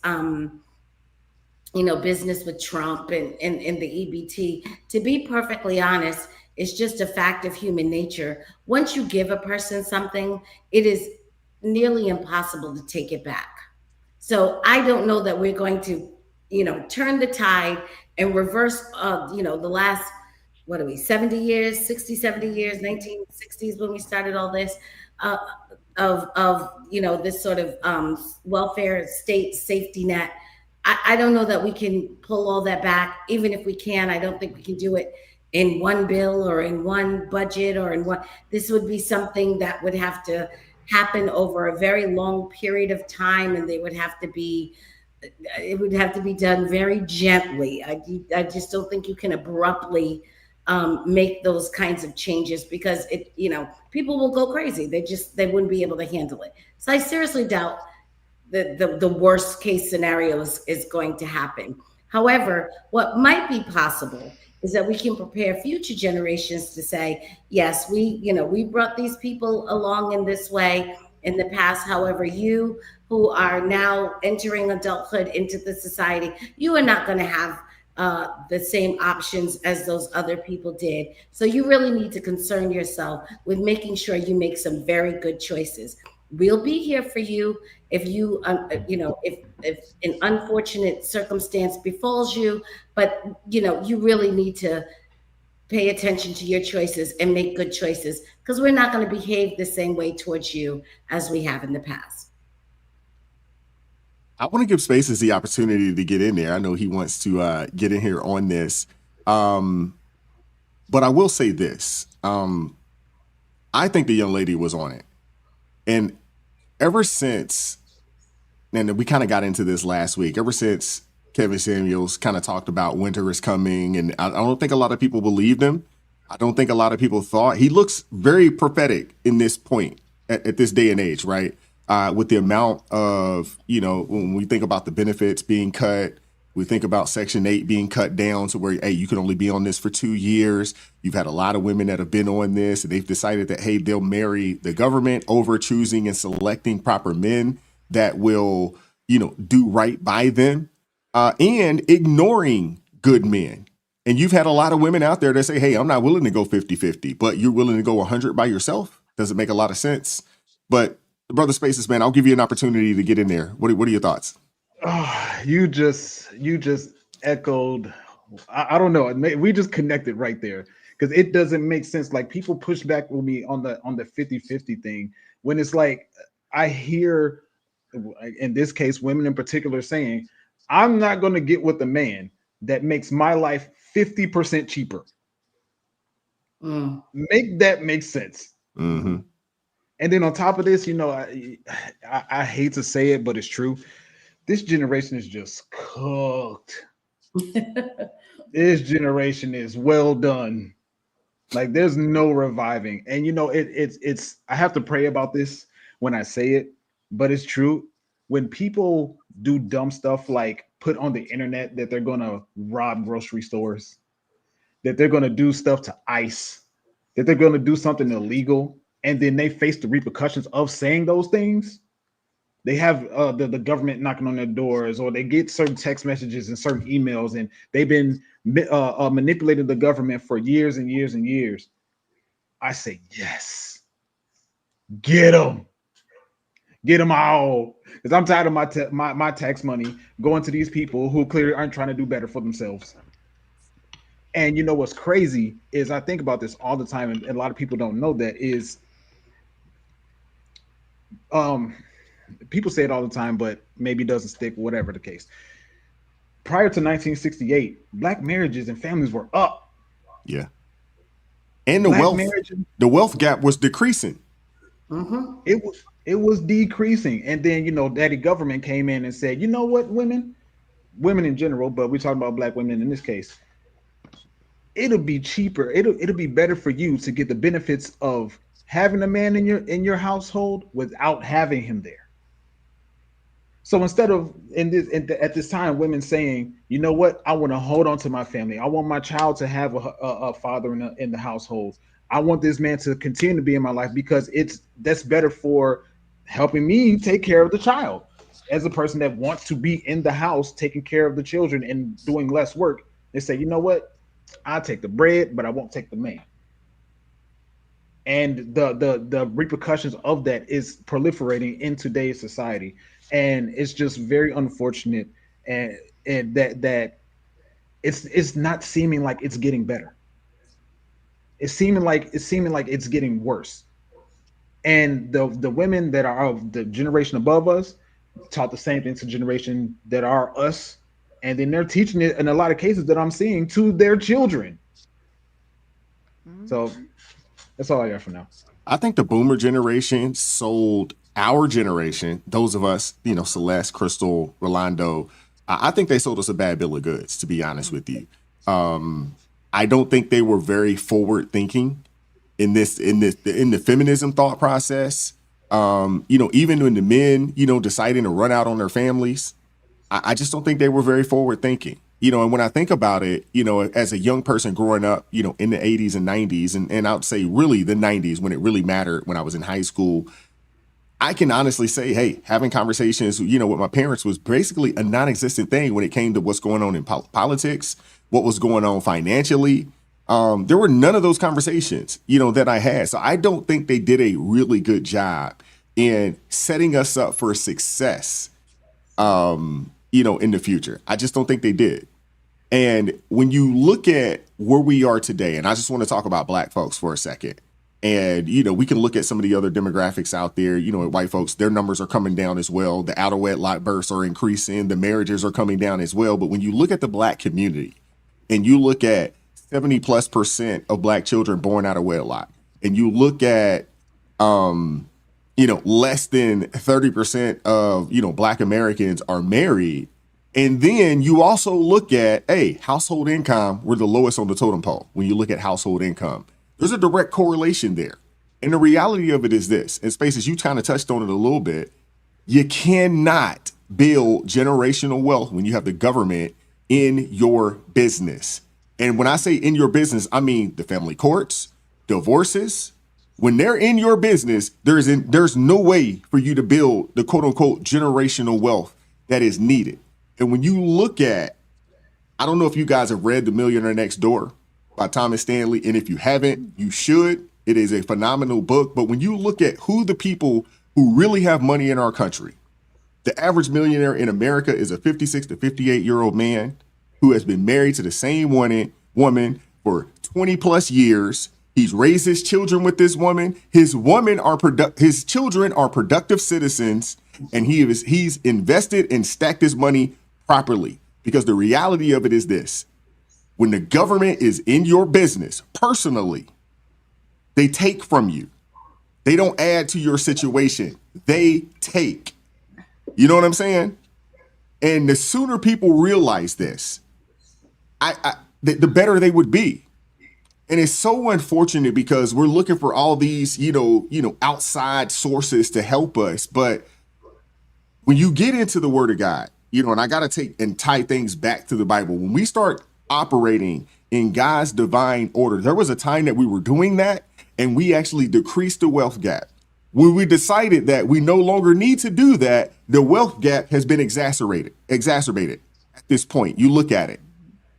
There's a direct correlation there. And when you think about, the men, and this is something that I've told my children, fortunately, my oldest son, he's 24 years old, he's not married, and he does not have any children. Praise the Lord.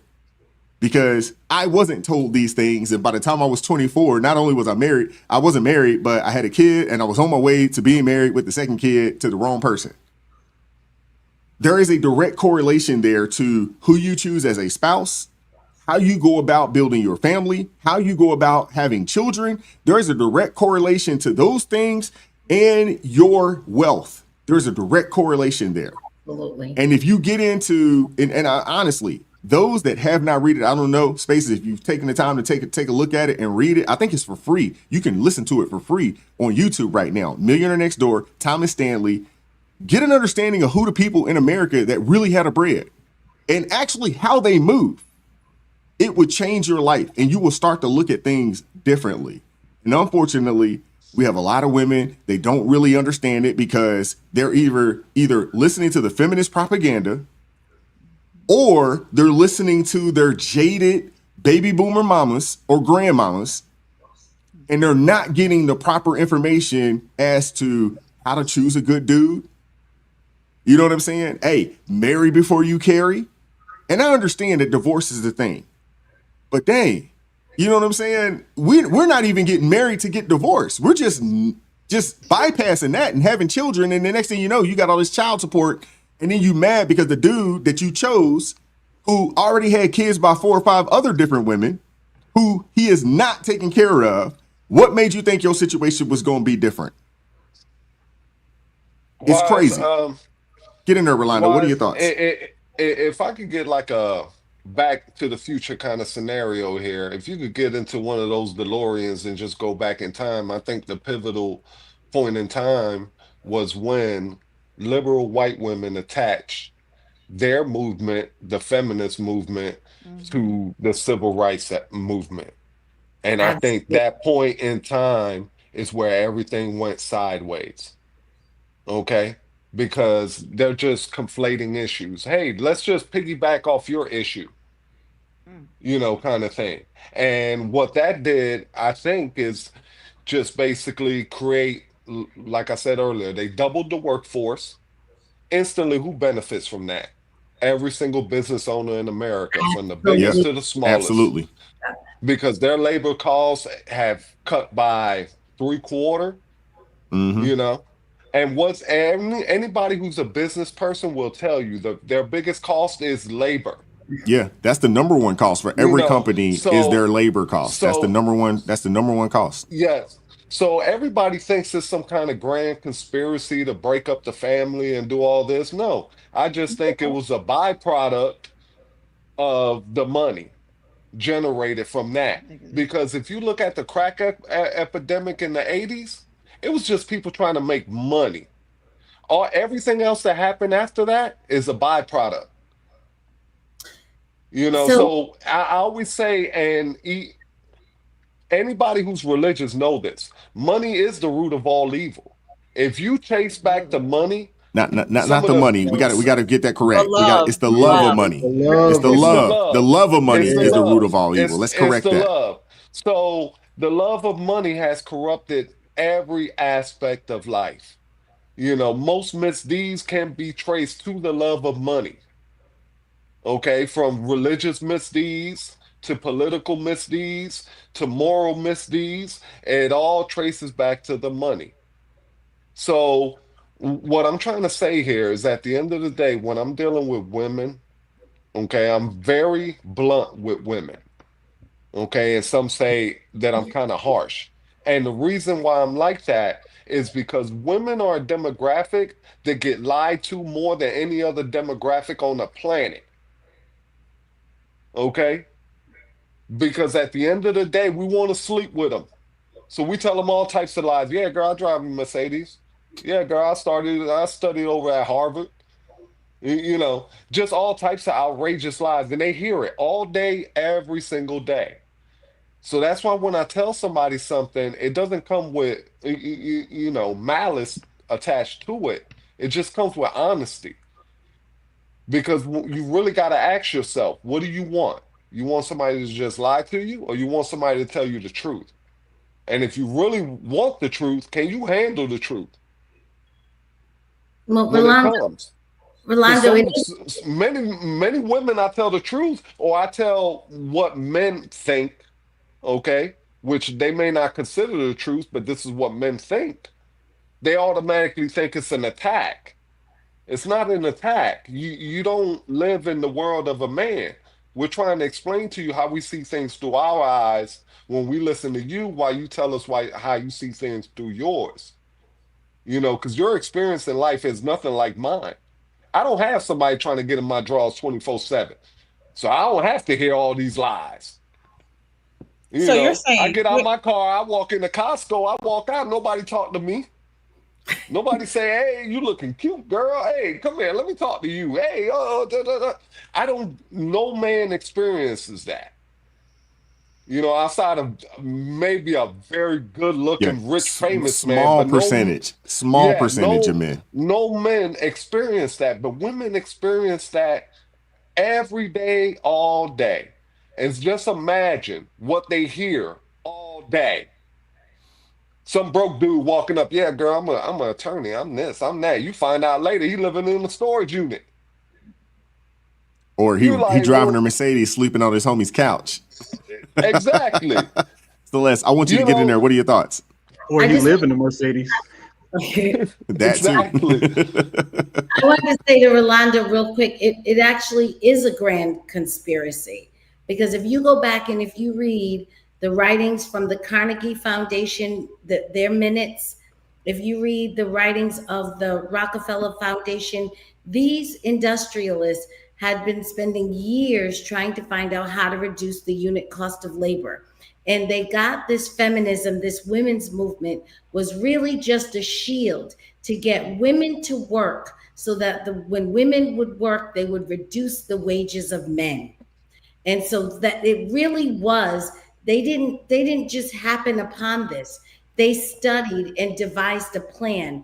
That plan is what we now call first wave feminism, but that plan was to reduce the wage of a man and to break the stronghold in terms of unions and in the steel mills and in all of those industrial companies. When the men would strike and they would say conditions are too bad and we're not going to work, and they basically realized that men had a monopoly on their business because men all owned their labor.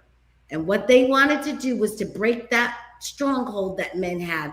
And what they did is they said, if they can get his wife to compete with him, we'll get his wife to reduce his labor. And if you want to know the real treachery of it, the reason they couldn't get women is because women were too attached to their children. So what they did was to come up with this idea of compulsory schooling. So that what they could do is say, if we can separate a woman from her child, then we can use her to attack her husband. Wow. Yeah, at the end of the day, I agree with you, because women nowadays don't think that they have, how do you say it, value when it comes to family. They feel like their value is in their work. Their greatest value is home. The influence that women had carried, if you look back into history, whether it be world affairs, women have shaped this world with just femininity and influence. And they traded all that in for a 9 to 5. And it's amazing to me. That's why when Mother's Day come, guess what? Everybody bows to the mother.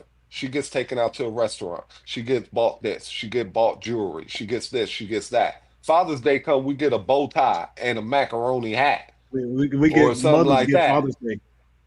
if that, Exactly. you might not get a gift. You know what I'm saying? You might not get a gift. And they still find a way to put us to work, because what they say on Father's Day, hey, baby, you want to fire the grill? Guess who working the grill? You. I While was she's just sitting about over to there say that. sipping lemonade, you over there smelling like smoke, shortening your lifespan, sucking up all that carbon monoxide coming off that grill. All right?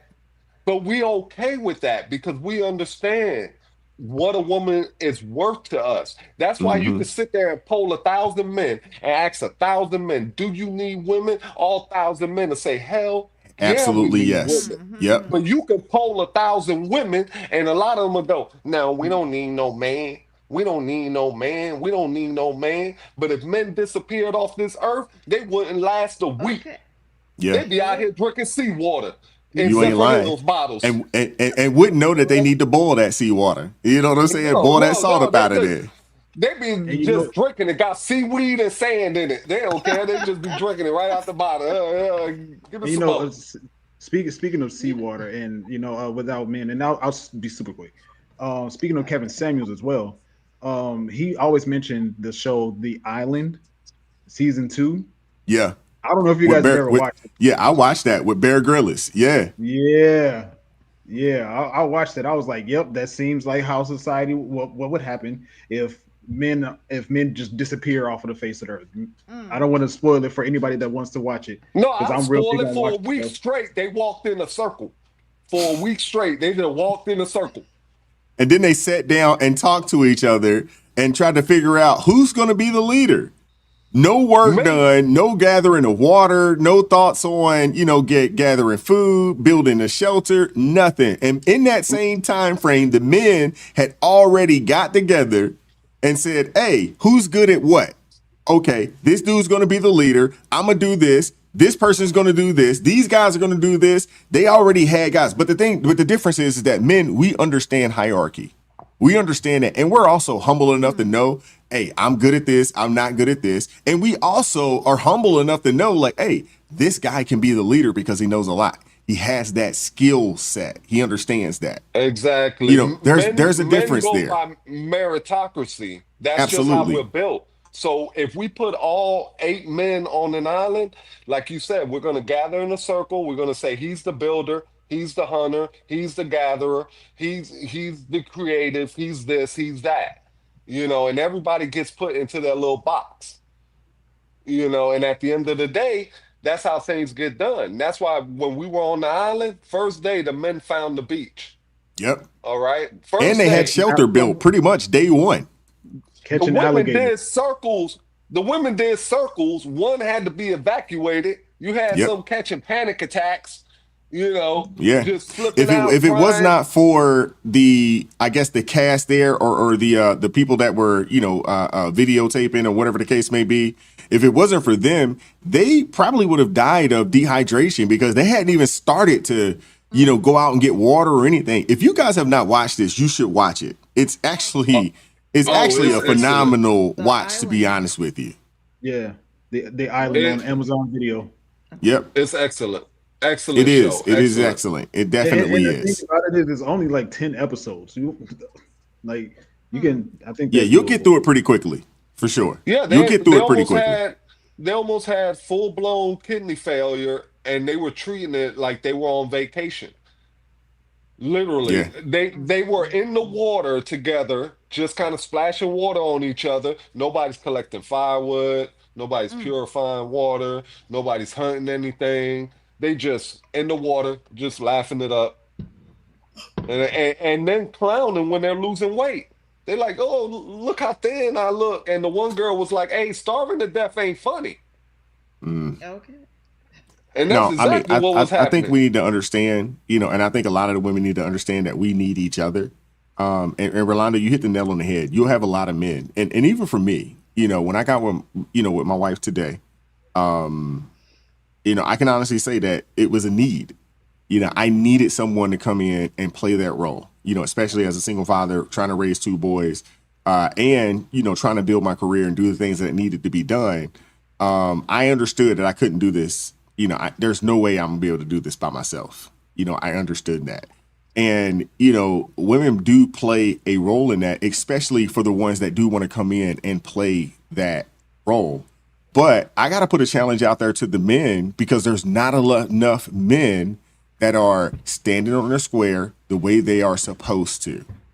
And they're not presenting themselves. There used to be a time when we go back 100 years. If you wanted to take a wife, you had to not only show that young woman, one, that you're interested but that you could take care of her, but you had to go show her mother, her father, her brothers, her uncles, that, hey, when I take her, she's not coming back unless I die.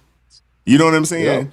And you had to show that I have a certain amount of things already done and accomplished.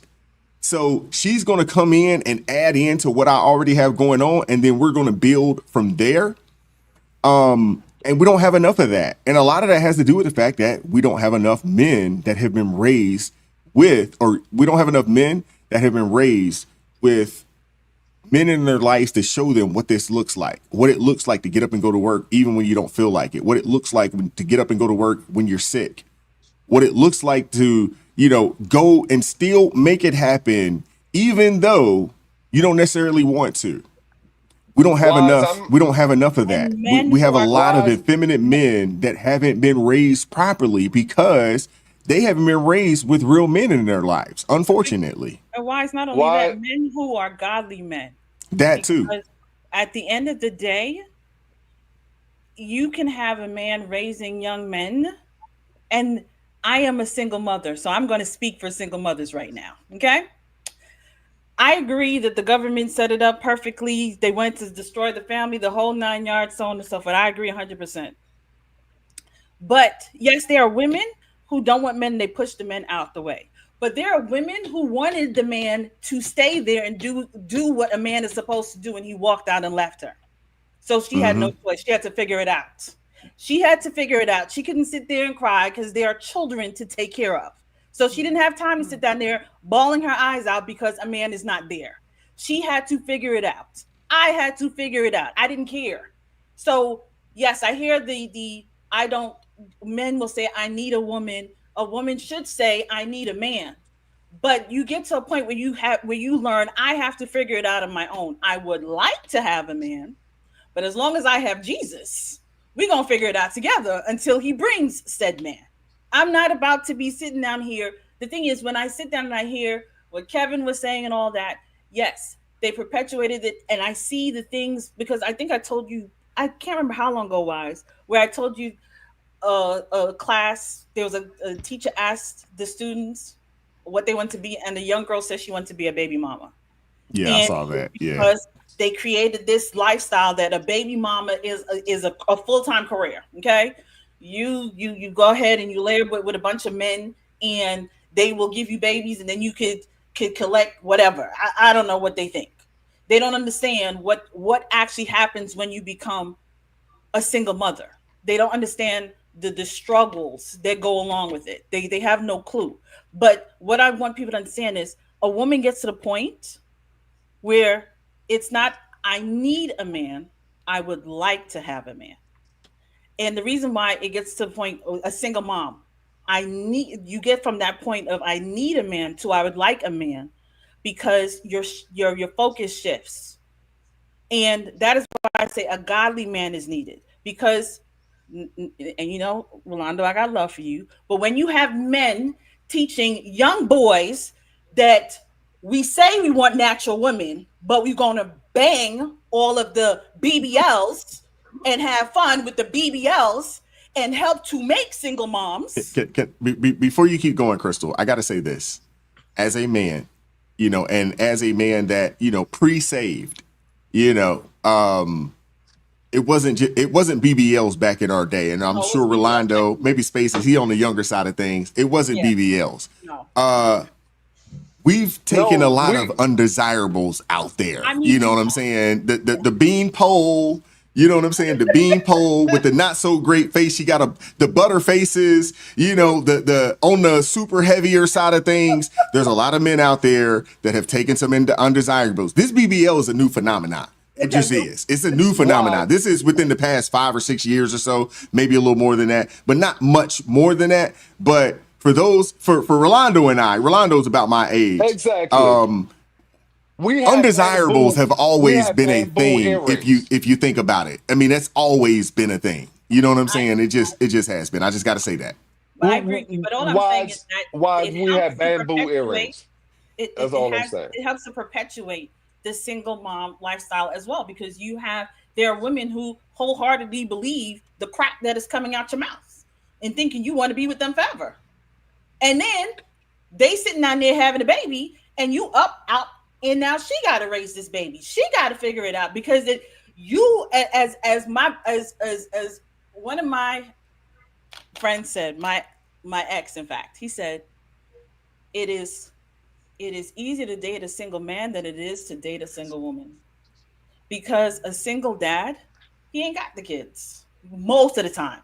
It's the woman that got the kids. She got to figure it out. She has to do this. So at the end of the day, all I'm saying is I agree with what y'all were saying, but I wanted to put that caveat. It is a God-fearing man, not just any man, because any man will have men out here helping to create the baby mamas, and they walk off.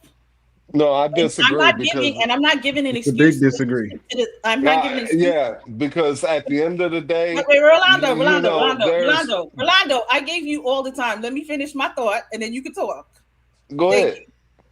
I'm not giving an excuse to the women that are out here that are making this a career choice, because again, you have no idea what it's like to raise a child or children on your own. I am, because my kids are still my kids, I am a single mother that never took government assistance, that never took child support. I worked and I took care of my children. That is what I did. I figured it out.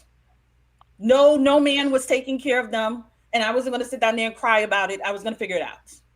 In fact, that is my nickname by most people. Crystal is the girl I figured it out. Amen to that. So all I'm saying is, women, this is not a career choice. Don't play like this, because when it comes down to the come down, you are going to be in problems.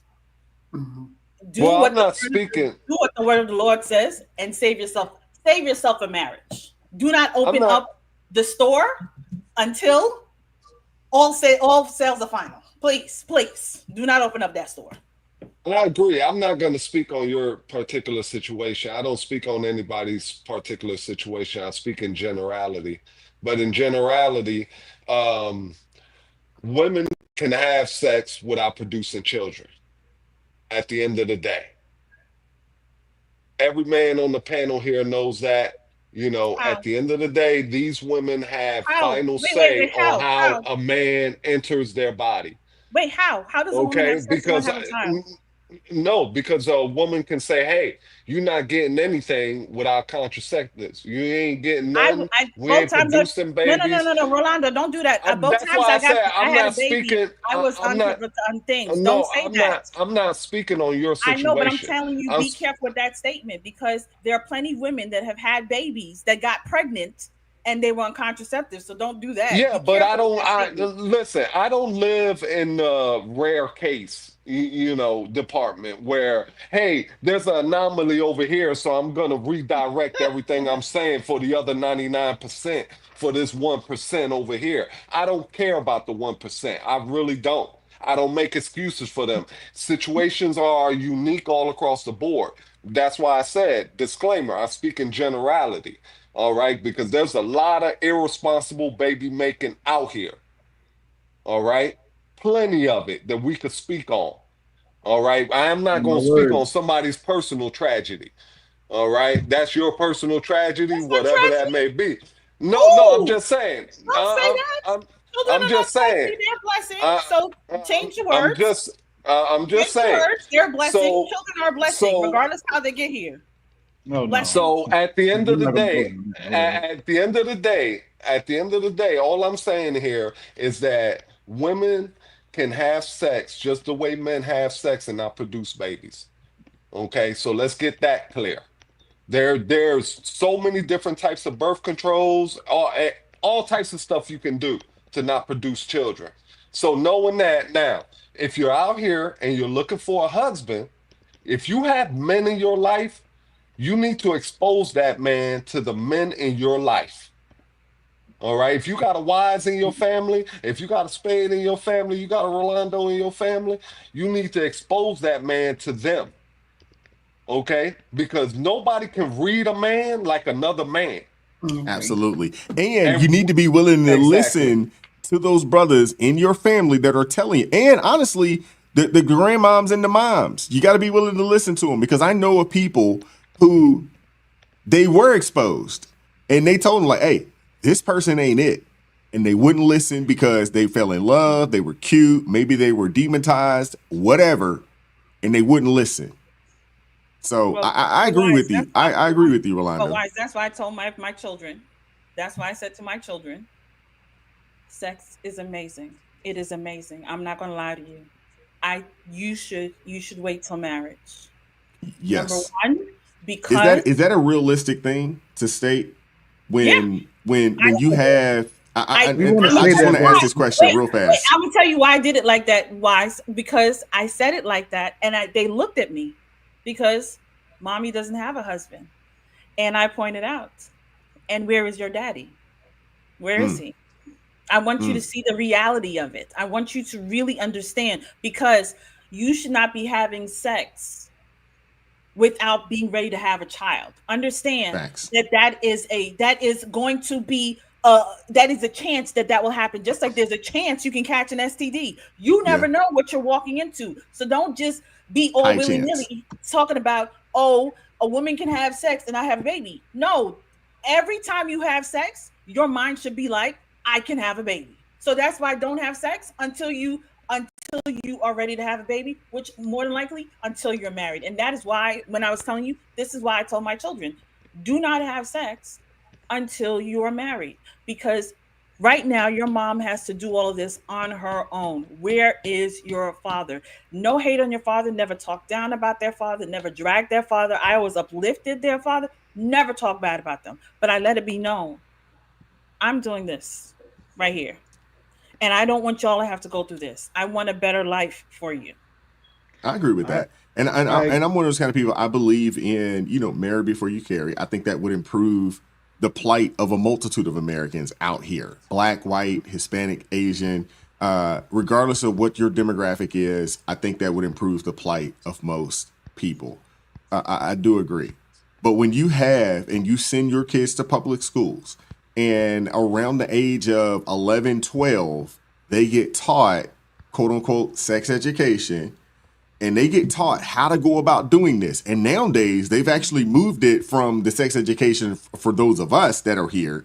You know what I'm saying? They've moved it to the alphabet community aspect of things as well. I don't want to go down that rabbit hole, but they've moved it there and said, hey, this is an option, and this is what you should do, and this is how you should go about doing it. And they also tell you, hey, you can go over here and you can get you some prophylactics and this, that, and the third. And if you're a young lady and you feel like you want to be active, you can go and get, some, birth control or whatever the case may be. You can do that as well. But there's not enough people. And this kind of goes back to, and I got to bring it back to the church. We don't have enough churches really arming young people. No. Young people, young adults. We don't have enough churches out here arming young people and letting them know, one, you got to marry before you carry, but two, you need to get married. And it shouldn't be a situation where it's like, hey, let me sow my royal oats, like in Coming to America for 10 years from when I become an adult, from 18 to 28. And then I'll figure out, oh, maybe I'll find a man. I'll find a husband. Or for the young men, maybe I'll find a wife. Why? We've gotten away from what actually works. And when you think about, and you go back in the day, the average person, were married before they were 25. Yeah. And that couple, that man, that woman, they got together, they didn't have a whole lot. And maybe early on, they lived in a little small 1-bedroom apartment that didn't cost a whole lot. But slowly but surely, they built something together. And people got to understand, and what a lot of women got to understand is that men, we are actually pretty loyal. If you get with us when we don't have a whole lot, we will hold you down when we get it. The majority of us will. Now, are there some outliers out there that will cut a fool? Yes. But the majority, if you're willing to get with us when we don't have a whole lot, because we know that you with us, for me, because you like whatever it is about me and you got with me, we will hold you down later down the line. When you gain a little weight, after you've had the little kids, you going through perimenopause and so forth and so on, we'll continue to stay in that situation because men have a real sense of loyalty. We have that. And that showcases itself very similar to what you were talking about, Rolando, and Spaces, when it came to, that situation on the island with Bear Grylls. We have a real understanding of what loyalty looks like. We have an understanding of what a hierarchy looks like. And when someone is on our team, when they really showcases themselves as being on our team, whether it's a friend, or a woman, we really believe that. You know what I'm saying? And we grasp onto that. And to be honest with you, we need it. And we've gotten away from it because you have a lot of women out here that have been sold a bill of goods that, hey, wait until you 30, 35 to get married. You have a lot of young men that hadn't been taught what it means to actually be a man, to be a husband, to be a father. And here we are in this upside down world where we have a bunch of children that's being raised either by a woman or by no one at all. And the cycle continues. And here we are sitting at 2025, and we have the least unmarried demographic of people in the country complaining about everything, ashamed of nothing, offended by everything, and not understanding that, hey, we actually need each other if we're actually going to move forward and build and progress in this nation and in the world in general. Hey, Wise, let me ask you a question. Do you think contributing to this, and well, actually, this is for the whole panel, but do you think that a lack of sex education is also part of this? Because Crystal made an interesting point when she was telling her kids, to, marry before they carry and, that kind of thing. And I think we've gotten away from that where parents will talk to their kids and have those uncomfortable conversations. And even in school, we grew up, we had sex education class. All right. So if you take those conversations out and start explaining to kids when they're in their teenage years and those hormones are starting to ramp up, what can happen and everything else, you think since we got away from that basically this is kind of contributing to where we are? Well, I got to put that on the parents. As a parent myself, and I'm sure there's some few people here on the panel that are parents. We didn't allow. I have boys, so I can't speak to girls. But if I had a girl, and I don't have girls, but we didn't allow girlfriends. That wasn't a thing.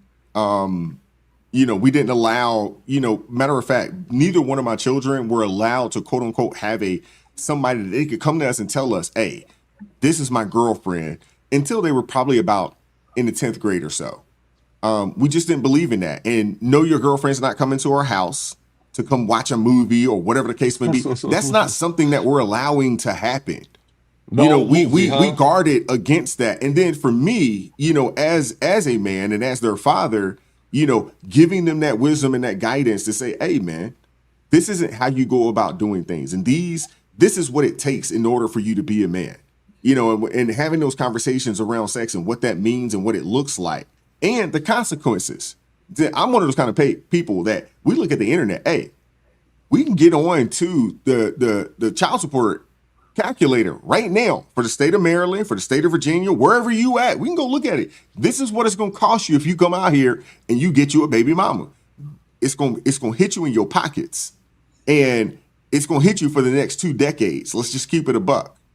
I know folks say 18 years, but I like to just round it up. It's going to cost you 20 years, 20 years of bread. And depending on the type of woman she is, she really going to hit you. And she could potentially cause a lot of drama in your life. When you do finally figure it out, she could cause some additional drama in the situation that you're in that is right. So I'm one of those kind of people that I really believe that the parents, it shouldn't be left to the school system. It shouldn't be left to some teacher, some principal, some counselor, some pastor No, parents got to do a better job at parenting their children. Yeah. They got to do a better job in giving them real ideas. I'm really transparent. I jumped out there when I was in the military. You know, I had my first kid. You know, I was 20 some odd years old when my oldest son was born. You know, I know I look young, but yes, I have 2 adult children. And I've been very transparent with him to let him know, like, hey, this is where I messed up at. And my expectation is that you don't do the same thing. Exactly. And if you do, this is what it's going to cost you. Are you willing to pay that price? And I can be up front and say, hey, you experienced this as well as a child. Now, I'm one of those kind of people. I'm a little different because my oldest son has been with me since he was a year old. You know what I'm saying? He's been with me since he was a year old. And when I got divorced, my youngest son stayed with us. So it's a little different in my situation. But I can still be upfront and with my children and say, hey, this is what I did. And these are the mistakes that I made. And this is where I went wrong. And this is what I wish I would have done better. My expectation is that you follow suit. So some people would say maybe I was a little overprotective and things of that nature. But no, you're not going to the house party. You're not, you know what I'm saying, having some chick come over our house talking about that's your girlfriend in the 8th or 9th grade. That's not happening. We're not allowing that to happen. Not in my household. We're not doing that. I heard that. You know what I'm saying? And then my wife, you know, today, you know, who has, you know, been with us. She is my children's stepmother, but she's been with us for a long time and she's been with them for a long time and basically raised them. You know, she's extremely overprotective and she's been able to say, hey, these women, a lot of them, super conniving and they'll get you if they can. Mm-hmm. You know what I'm saying? Especially, you know, with my oldest son who is in the military and you know what the time it is when they see them stickers. You know what I'm saying? They look at military dudes the same way they look at the athletes. This dude got a check, guaranteed benefits. I'm going to get a check from this dude if I can some kind of way convince this dude to give me a baby. And at that point, you stuck like Chuck. You know, so I think for us, we have to do a better job as parents, as elders, even if you don't have children. I'm assuming that you have nieces and nephews, maybe some little younger cousins or something along those lines. We got to do a better job at explaining to the young people like, hey, this ain't the wave. This isn't where it's at. And not only explaining, but then also taking it a step further and showcasing them because everybody has these phones and we all have access to the internet, all the child support calculators, all the, videos of these women and the dudes cutting up and acting the fool. Even if you have young ladies, hey, just because you cute don't pay bills. Cute don't pay bills. I tell my nieces that right now. Cute don't pay bills. Find a good dude. I don't care what he look like. Find a good dude that's into you, that's willing to handle business and take care of you. Cute don't pay no bills. There's a bunch of dudes out there that you thought was cute. You know what I'm saying? And he will dip up on you in a heartbeat. If he is not already taking care of his children, don't expect that he is going to take care of yours. Matter of fact, that is a red flag. If you meet a dude that tells you he got kids, but he don't see them, or you with him and you never see him with his children, or he never tells you that, hey, I got my kids, I can't hang out with you today, you should steer clear of that guy. Because if he is not willing to take care of the kids that he currently has, he is showcasing a track record that he ain't going to take care of yours when you have kids with that dude. And that is a lot of the problem right there. You have a lot of women out there that are having children by dudes that already have kids that have showcased that they don't have any interest in taking care of these kids. But for whatever reason, because you think he's cute, he got the green eyes, or he light skin, or maybe he dark skin with the bald head. He got the good hair. Like myself. I don't know. But if he hasn't showcased himself as a stand-up dude in his previous situation, what makes you think things are going to change for you? Hey, Wise, I got taken home a few times because I got the good hair. Go ahead, Space. I'm gonna have to give I don't disagree with you, Mr. Wise, but I will say in 2025, cute does get a lot of women in a lot of places. No, I'm not saying that cute doesn't get a lot of women in a lot of places. What I'm saying is cute don't pay bills. Cute won't take care of things. That's what I'm saying. OnlyFans would say otherwise. Who? OnlyFans. OF would say otherwise. Are there men on OnlyFans like that? I mean, Very, most of very, those very girls. few and far between. I'm talking Look, about men, and I was I was just, really speaking to the women. I was, You I know was what I'm being saying? facetious. Now, if I there was are just being men, facetious. the well, men on OF, I don't even want to go down that rabbit hole of the men that are on OF, but I would assume that most of the men on OF aren't on the heterosexual side of things that are actually getting the bag. no, But only I the was being, top, only the I was top joking. 1% of them are top earners, which we're talking about making millions of dollars a year. But for the most part, the average salary on OF is less than $200 a month for most yeah, of them. I most was being folks on facetious. OF ain't making no Wow. bread. I didn't mean to be serious. I was joking with that. But I would say though that I wanted to go back a little bit when the whole conversation about promiscuity. Birth rates are lower in comparison to previous years. Yeah, So and that's not to say that intercourse isn't happening, because I agree. If someone were to say that kids are over sexualized these days, I would I would not doubt that by any Mm-hmm. means. I will also say, however, um, when it comes to men's interactions with women, is men are sexual opportunists in the same way that women are financial opportunists. If if a man approaches a woman and he from the start, from the beginning, he's not coming up to that woman and saying, "I think you are my wife." No, he's going up to that woman because she looks physically attractive, and he wants to see what's to it. So after that, though, is when the conversations about what happens in the future happens. But in a consensual setting, a man cannot have sex with a woman unless she allows it. And on top of that, there are more women with multiple different child fathers than men that have multiple different baby mothers. Like, I hate to say that first. So Well, men are having record low amounts of sex if you listen to the statistics. That's right. There's more men under 30 that are virgins now than any other point in in history in this history. country. Yeah, And that is Really? just basically because women are chasing the top 10, 15% of earners in this country, and the rest are just being left to their own devices. And Wow. it's kind of sad because at the end of the day, everybody deserves a shot at a marriage, having kids and things like that. But now with the economy the way it is, and the price of living so high, okay, women have a natural instinct to survive. So they look for the strongest man. The strongest man in this current state is a top earner. So that's what they all desire. And these average earners, 50, 60,000, these blue collar guys that 20, 30 years ago were getting scooped up left and right are now have nowhere to go. Top earners get top picks. That's why these women they get with these men and they're like, these men ain't no good. They got 5 to 10 women. Well, these guys got options, but they don't want the guy who has no women. They want something that other women desire. They want to have a man that 5 other women in the room go, I want that man. How about all the other men? How about all the other men? How about all the $50,000 guys, all the $60,000 guys, all the construction steel boot guys? They don't want them dudes. Shoot, I do. Those dudes ain't Thank tall you, Demon. enough. Thank you, They Dion. body Thank ain't I you. do. right.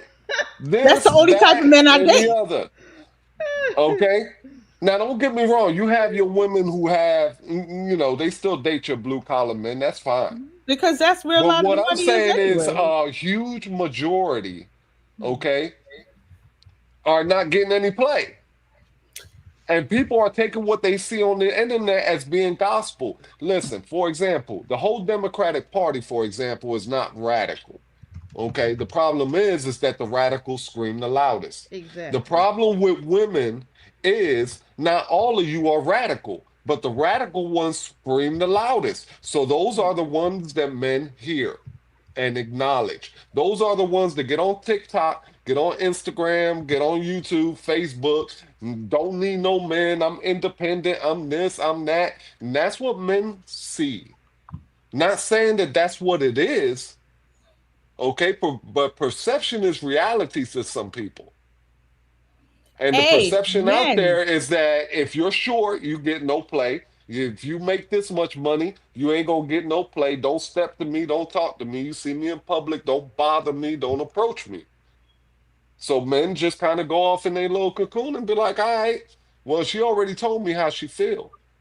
So I'm not even going to attempt it. And then you're getting a lot of that as well.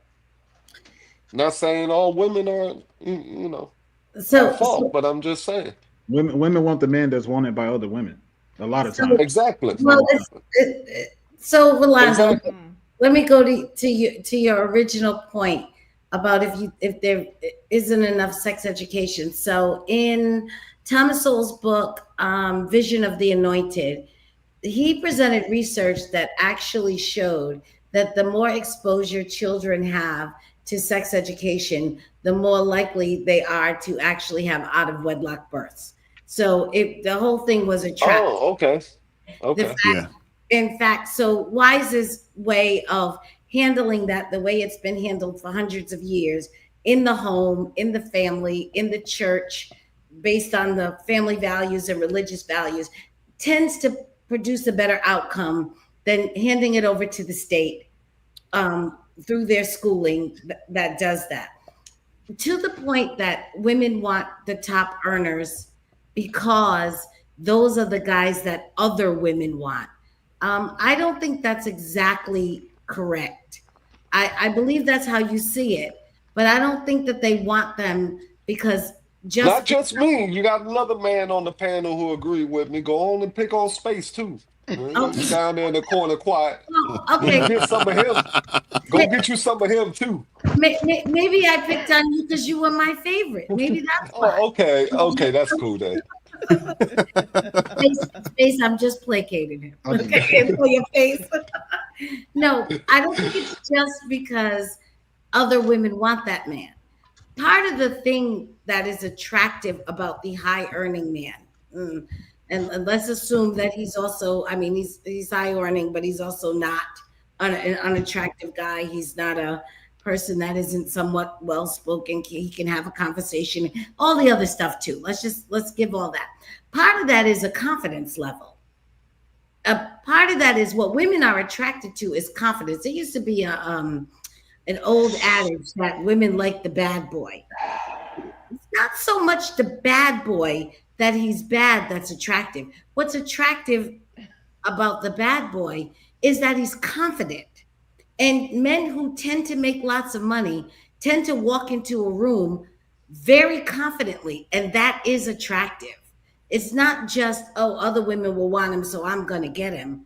It's the fact that he's that guy because he's confident and walks around like, no, I'm that guy. I get what you're saying there, because if I walked in the room and Crystal was in the room, she'd be squeezing my butt all over the place. She'd just be two handfuls. You know what I'm saying? She'd just be getting them handfuls. She'd be like, give me them chicken nuggets, boy. Give me them chicken nuggets. I'm just teasing. Clearly, you're tired now. You're clearly tired and delirious. Okay. I'm just teasing. You're tired. You're tired.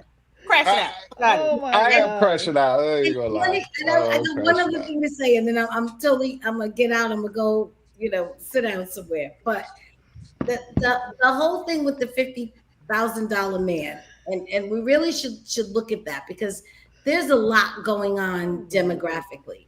Because yes, you may have a situation. I'm not doubting that is true.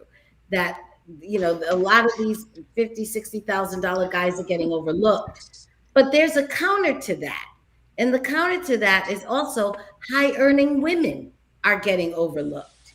So if you're a woman and you earn $100,000, $120,000, $130,000 a year, you may end up and have the same prospects as a guy that is earning, 50,000, 60,000. So there is a weird sort of juxtaposition on that. It's not just, blue collar men. No. I got to disagree with you real quick. Hold up, Rolando, and I want to get Dion in there as well. She hadn't spoken a little bit. She's been quiet over there. It's quiet. I've been trying to check. But I want to get you. I want to get you in there. But I do want to say this: the middle finger. a lot of the women that do make a lot of money, they tend to look for men that make a lot of money. If a man makes 150K, he don't care what a woman makes. Matter of fact, he'll take a chick that makes zero money if she's nice, if she's aesthetically appeasing to him, and if she's willing to get on his team, he don't care. But what we hear from a lot of the women who make 250, he does. If he makes 250 and she makes 250, he cares. Listen, if I'm making 200, I'll drag a chick out of Perkins. I don't care now. I mean, and that's the reality. I mean, I think that if there is a man that makes a ton of bread, seriously, 200,000, 300,000, 400,000, $1 million a year, whatever, he'll take a chick that don't make a dime.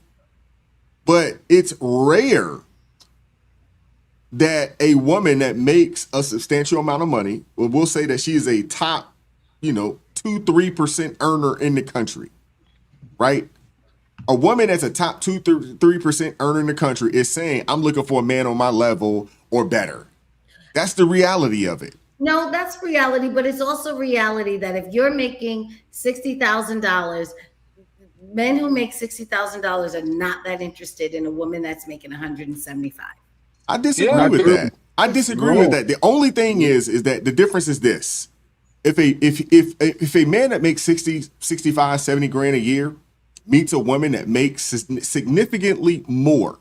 Yes. If the money doesn't get brought up and it's just about, can we relate on a multitude of levels, and we're into each other and we can relate, maybe it's, on the reading or we believe in, a lot of the same things. I think men can get on board with that. The problem is that when a woman, when that first argument happens and she says, N-word, I don't need you because I make a certain amount of money. I don't need you anymore. The difference is when a man makes $150,000, $200,000 a year and the first little altercation happens in that relationship, he don't go to his bag and talk to that woman and say, hey, I make $150,000 a year. I don't need you. I can do this by myself. There is a difference there. There is a difference there. Don't forget. I am saying if you ask women in that category, and I'm telling you this, there is an issue if a woman makes significantly more money. It is very difficult. I disagree with that. Even if she wants to, it is very difficult for her to make a man believe that she can be a submitting type. I disagree with that. I disagree with that because the problem is that the thing is one, it's not even something that even need to be a conversation needs to be had around. You know what I'm saying? Because when a woman makes a lot of money, she is quick to tell you, I make a lot of money and I don't need you. I can do this by myself. I can give you a Wise, I agree with you 100%. Plus, she'll steal your drawers and wear them. I'm telling you.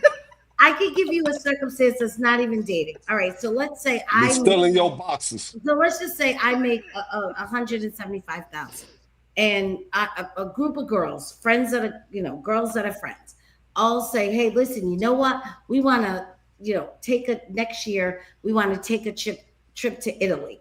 Okay, everyone's like, "Cool, yeah, we're gonna go. We've all wanted to go. Finally, we're gonna all get our schedule together, and we're gonna go." Here's the first question. Where are we going to stay? I want to stay at the Four Seasons. Somebody else in the group, they can't stay at the Four Seasons. They're a wonderful person. They're a great friend. They've got all that. But the fact of the matter is they can't afford the Four Seasons. So it's not that it's not that I'm going up to my dear friend going, I make a lot of money. It's not that. It's the fact of the matter is we can't do the same things. Can I ask you a question? Can I ask you a question, Celeste? Is there a responsibility to an individual that makes a significant amount of money? Because the reality of it is this, and I want to give you an opportunity to answer the question, but everybody's not going to make all this money, especially when you think about America and the average earning, American earns, between $50,000 and $60,000 a year, right? If you are a woman, which we already know it's a small percentage of women that even make over 100,000. And when you start talking to 150, 200, we're talking about a small percentage. So a woman that makes 150 plus would be considered, she's in the 1% of women earnings, right? Can we agree on that? If she's in the top 1%, of women that make that type of money. Is there a responsibility when you make that type of money? Responsibility. Describe what you mean. Responsibility. When I say responsibility, I mean a responsibility as a breadwinner, as a potential. I don't want to necessarily say a leader in the household, but as an individual that's going to pay a certain amount of the bills, so forth and so on. Is there a responsibility that comes with having the ability to be a top 1% earner in your demographic? Is there a responsibility that comes with that? Responsibility to who? To a potential significant other, to a family. To a family. Yeah, the same responsibility a man would have. Do you think that a woman that's what he was trying to would get be her to say. willing Okay, to that's what I carry didn't understand. I didn't understand the question. that load? No, would I feel like I have the same responsibility as a man as a top earner? I may have the same responsibility in terms of finance, but I do not think I have the same responsibility as a man in terms of leading a household. Because what Wise was saying is that when men earn money, we can't wait to bring it home to the family. But when women earn money, they want to just basically save it or spend it on what they want to I don't spend it need on. no man. As Or they that say, too. I don't need anybody else. As they say, your money is our money, and my money is my money. Because when you start talking about men, men, we have the ability to change tires. There's some utility even with men, even when they don't make a lot of money. If a man makes 50, 60 grand thousand and he's an average earning man, if you own a home, that man, when the water starts flowing, he gonna know how to go turn out the main water valve to make sure that we don't flood the whole downstairs out. He gonna understand how to do that. When your tire is flat, he gonna understand how to change that. There are some certain things that men, even if they don't earn a lot of bread, they bring to the table. That men don't bring a lot to the table, which is why I really don't. I believe even if I were paying, making financial contributions and having a financial responsibility, that doesn't make me the leader of the household. I'm not. I can appreciate that. I can appreciate that. Yes. Unfortunately. So I don't. You don't need to tell me about the value of a man. There's no argument there. What I am saying is I think many men, more than who will admit it, are uncomfortable in a situation if a woman makes significantly more money than them. And I'm saying that only to say, I agree that that's a small percentage. And Rolando's group of men who make 50, 60,000 is probably a way bigger percentage than this small, much smaller group of women. I'm just saying, I think that they have the same problem or a similar problem. Never in the history of mandadom did a man. Two things Never can be in true the at the same time. Sorry, That's go what I ahead. want people to know. I just want people to know that two things can be true at the same time. Because what Celeste is saying is very true. There are a lot of men that they hear women. If a woman is making a certain amount of money, they in that top 1% that Wise was talking about, they will believe, because there's that language, all women are like this, they will believe the woman will be throwing that money in their face every time. There are some women who aren't like that. They just want the family. There's some. So but because it's generalized, there are women who are willing, they may make that top 1% and they don't think like those women that'll be throwing it in your face. So they will have to struggle in finding somebody. But it's not even about throwing it in your face, Crystal. It's about the fact that you have women out here that are saying that, hey, I'm looking for a man on my level. Well, that's what I'm saying. Financially. You have women out here saying that. You never hear a man saying, hey, I play in the NFL. I got a $40 million contract. I'm looking for a woman that makes $40 million a year. You never hear that. I agree with that. You never hear a man that states, hey, I make, $150,000 a year. I'm looking for a woman that makes $150,000 a year. You never hear men saying stuff like that. Right, and the men that do say stuff like that, men like me, Spaces, and Rolando will call them out and say, bro, that's very woman-like for you to be talking like that. I agree with you, but I'm talking about on the flip side. What I'm talking about on the flip side, I'm trying to say that, but there are men who feel uncomfortable, like what you asked. If you are in the top 1%, are you willing to take on that type of responsibility? Not saying that I'm trying to be the head of the household, because you're still my man. I want you to lead, but are you going to financially, like how Rolanda said, bring the bread home so that we can help take care of the family? Some women are willing to do that, but their men be like, I don't want no woman taking. There's a man that I listen, and he was like, I can't. If you have this fabulous house, and we get married, and you come in to live with me, he won't come live with me. He won't come live with me. But if it's the other way around, he want me to come live with him. No, I agree with that though. But that's what I'm saying. I am one of those kind of people, and I've told my kids that, and I've told friends this. Like, hey, you do not go and move in with a woman. You do not do that. You know why? It's not because you shouldn't do it. First off, I don't think we should be shacking up. But the real reason is that the first time you get into an argument, and Dion, I want you to get in here. I want to give you an opportunity to speak. And I know Spaces want to get in there as well. I want to give him an opportunity as well. But the reason why men like myself and so many others tell men to not move in with women is because the first time there is any type of disagreement, she gonna be ready to put your stuff out on the daggone curb. She gonna tell you to get out. This is my place. I built this. I got this. You need to go. So I tell men, and I've told my kids this, do not move into a woman. And that's why I'm also one of those kind of people that I believe that men, hey, you pay the cost to be the boss. Simple as that. So therefore, you go and build whatever it is that you got going on. You know what I'm saying? You let her come and get on your team. Because what we do know about a lot of women, I'm not going to say all, because I don't like to generalize and say all, but there's a fairly decent amount of women that if you decided that you were going to move in with them, the first time that there is any argument, she going to tell you, you need to get out. You can leave. This is my place. Men don't typically talk like this. Men don't typically talk like that. If we bring a woman on our team and we bring her into our home, into our humble abode, we don't typically, if we have an argument, tell her to get out. We don't typically do that. But women are very quick to do that. Very quick. So I don't suggest that men put themselves in that predicament, because we've seen a lot of brothers out there, with they clothes and all their belongings in daggone black garbage bags. You know what I'm saying? Sitting outside. That's where the term homosexual comes from.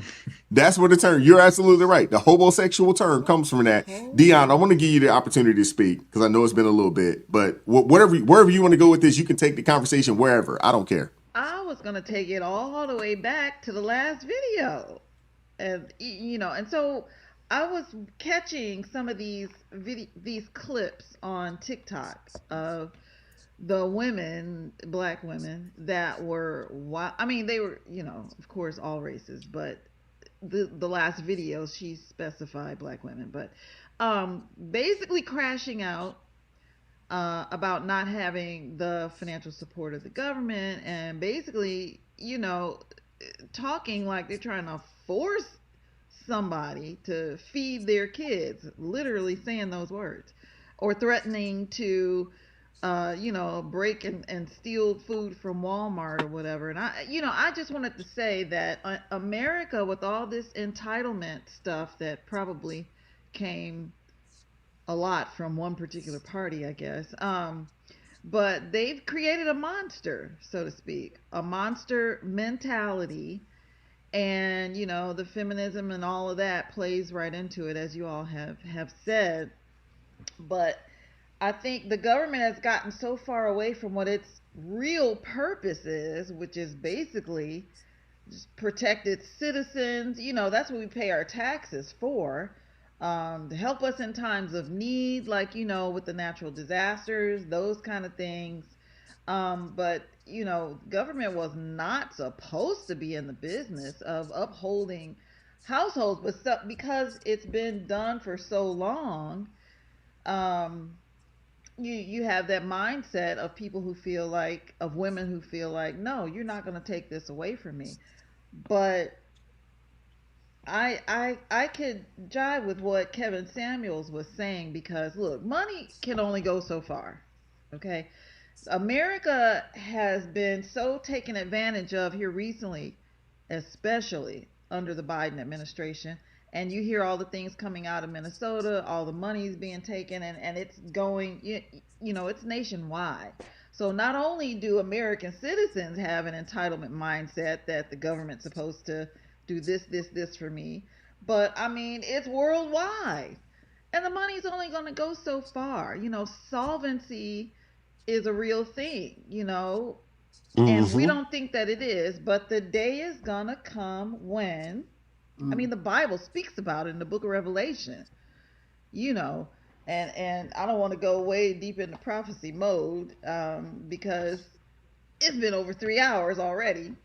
But those hard times are coming, and it makes me even think about what we were saying earlier about the trend towards the smaller churches. Yeah, that's gonna be more and more, because persecution is getting ready to hit like never before in America. I mean, it's already going on worldwide. Persecution of the Christian church, I'll be specific. And so, yeah, that's going to drive us out of these big churches and everything. But yeah, that's just kind of the what I wanted to touch on regarding that topic is, we created a monster, and now we can't pull it back. Yeah.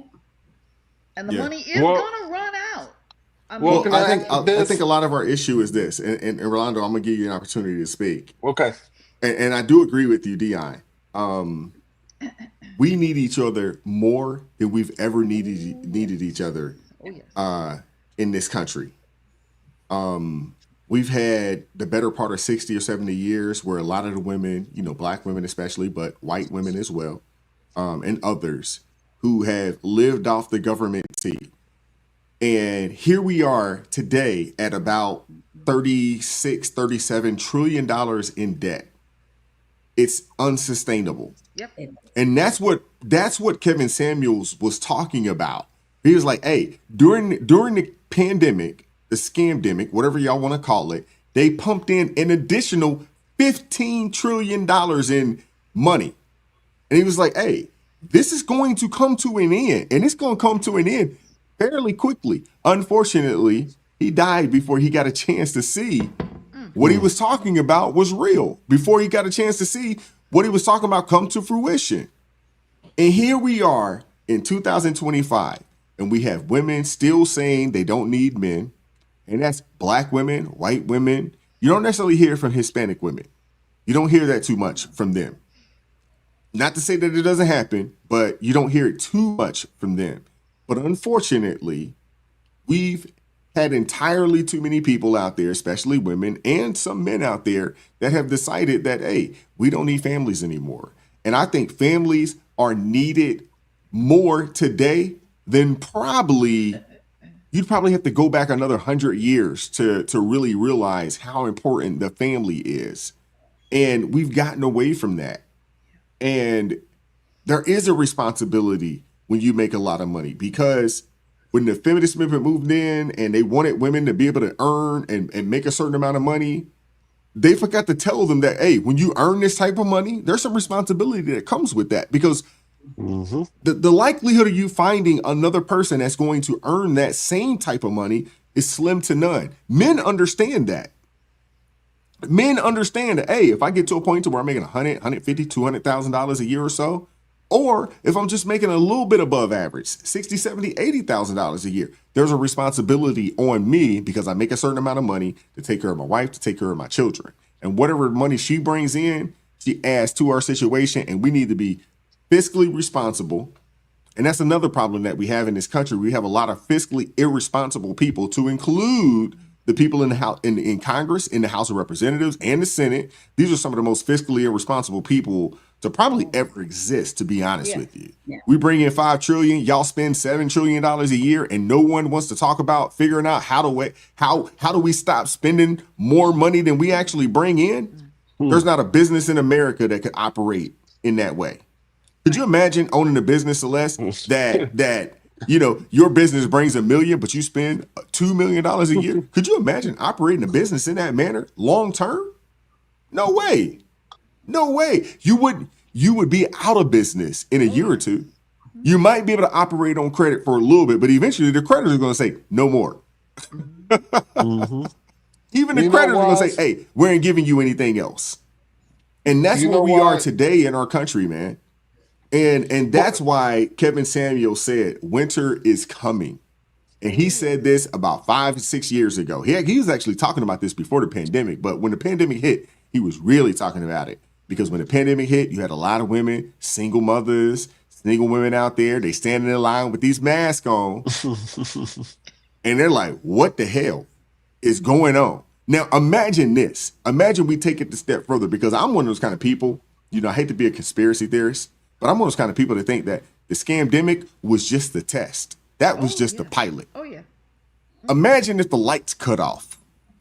Think about this. That's coming too. The lights cut off. There's no more power.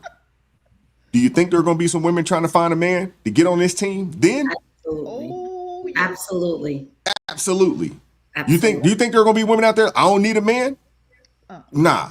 They're going to be looking for somebody. And to be honest with you, there might be 2 or 3 women willing to get on one man's team. To be honest with you, I'm just keeping it a buck. No. If the lights cut out, I'm talking about if the lights cut out, let's just keep it real. If the lights cut out today and there's no more electricity and you got to go figure out how you going to hunt, gather, how you going to go fish for your food, how you going to maintain, I would assume that there would be a multitude of women looking for one singular dude to go get on the team and say, hey, how are we going to survive? And you think about the population in our country right now, we have 50% of women, having kids out of wedlock. These are the first people to die. If in a situation like that, in a catastrophic situation like that, these are the first to go. These are the first to go. Mm-hmm. I mean, it's crazy out here, man. And people aren't thinking about it in that manner. And we're not operating the way that we're supposed to be operating. And then when you do make a little bit of bread, the women that do make a little bit of bread, they've decided that, hey, if that man don't make what I make or more, he ain't worthy. It's ridiculous. It's really ridiculous. I don't want to see a situation where the lights cut out. I really don't want to see it, because a lot of people are going to die, and a lot of people are going to die at a very rapid rate. And all the people that are anti-2A, they'll be the first to go. And all the people that are quote unquote talking about the men are toxic, they'll be the first to go as well, because they need to understand that, hey, it's people like myself, Spaces, Rolando, that actually protect the women from the men that are the actual enemy. Mm-hmm. Mm-hmm. It's the truth. You know why? It's pressure make diamonds, not hugs. Yep. At the end of the day, we're just producing too many cripples. Basically, is what we're putting out there, because we're sitting there and we're just handing them everything. Without a struggle, you don't know what good is. You have to go through the fire. So, for example, every time you have a hard time, Wise, you just call me up and be like, hey, man, can I get some money? And I'm like, yeah, sure, here you go. And I just keep that up. All right. And then one day you call me, I say, I got no more money for you. Now all of a sudden I'm the biggest piece of garbage and this, that, and the other, and that's kind of what you're seeing right now with the welfare state and the government shutdown. They've been getting food stamps for years. The second 1 month is missed. Oh my God, everybody's going to starve. The baby's going to starve. I'm going to starve. The dog going to starve. Everybody going to starve. We are, yep. And that's more entitlement, because they've been on the government teat for so long. Yep. They don't know what to do when you get them off of it. They're looking to the right, they're looking to the left, they don't know where to go. And that's the biggest thing. I think that's one of the biggest problems we have right now. They just don't know what to do with themselves.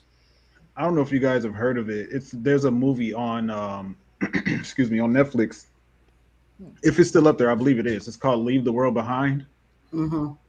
I don't know if you ever heard it, but it's like it's definitely something to think about when it comes to like if the lights cut off, what would happen. So it's something to think about. But I also think, when it comes to the governmental assistance in general, not just the food stamps, even the housing, I do think about all the posts and the in-person conversations that I have to where we all hear it. I don't need no man. I don't need no man. I don't need no man. I don't need no man. And then all of a sudden, the man that you say you don't need say, yeah, we're going to cut your food stamps. I need a man. Slide down the wall. Yeah. I need Uncle Sam. I need Joanna man. I need some kind of man to walk through this day. Yeah. Do you guys remember? I don't know if you guys watched it. It wasn't on TV for a long time, but there was a TV show that came out a couple of years. At this point now, it's probably a little over 10 years ago. It's called Revolution. I don't know if you guys recall the show. And if you haven't watched the show, I do think you should go out and check it out. It's called Revolution. It came out, I think it was maybe 2012, 2013, somewhere in that time frame. But I believe there was only like maybe 1 or 2 seasons. It wasn't out for a long time. But essentially, the show showcased a global power outage. There was no power anywhere in the world. Everything shut down. And we basically had to go back to 100 years ago when the settlers was out here, and we had to get back to that. And it showcased what that looked like. And a lot of people died. And then they also understood that, hey, it wasn't about this race stuff. It was really about, we got to get on the same page.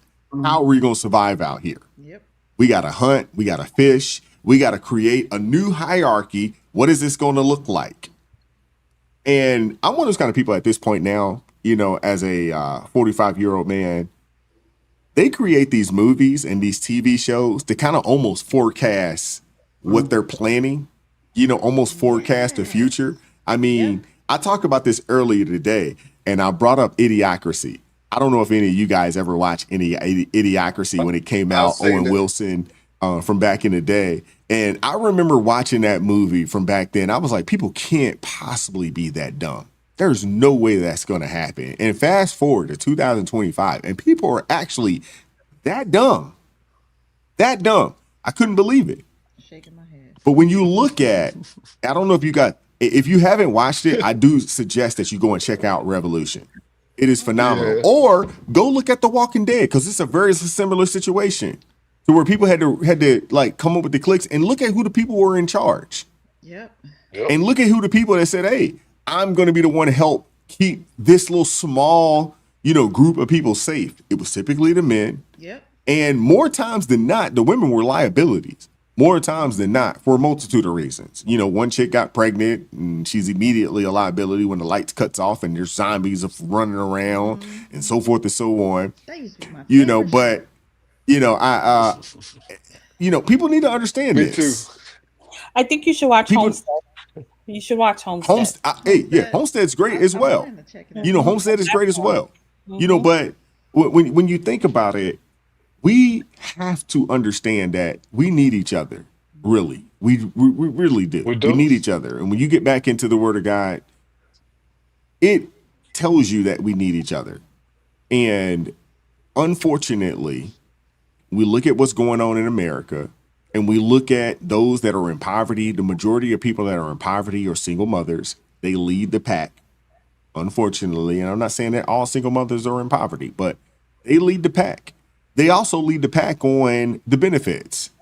All the people crashing out, I don't want to say all, because there are a few weak, effeminate men out there that are crashing out as well about the fact that they're not going to receive, SNAP benefits come November. But the majority of people crashing out and acting a fool about the fact that they're not going to receive those benefits are single mothers. The majority. It's back to that 80-20 rule. And, we just need to get back to the fact that we need each other, man. And we need strong families in America. And that's black families, white families, Hispanic families, Asian families. We need strong families in America. And the radicals, the communists would prefer us to not have these families because they want us out here on these islands, because those of us that are out here on these islands, we're easily controlled. You're easily manipulated. Yes. That's it. Yes. You know, Well, you're easily controlled. I do want to spotlight what Crystal said earlier, that basically she was talking about how when she had her kids, that she basically had to battle to not be on public assistance, and I really want to applaud that, because so many people would have just tried to take the easy way out, you know, and just say, you know what, let me get these government subsidies, you know, and just do it that way. So I have to give her a lot of credit, and you can tell she was raised by somebody old school. Because back in the day, when No, they Crystal had got them kids, old they school had parents. that. Her daddy Yeah, wasn't yeah, playing no games. yeah. That's what I'm saying. You could tell. You could tell from her mentality and how she think.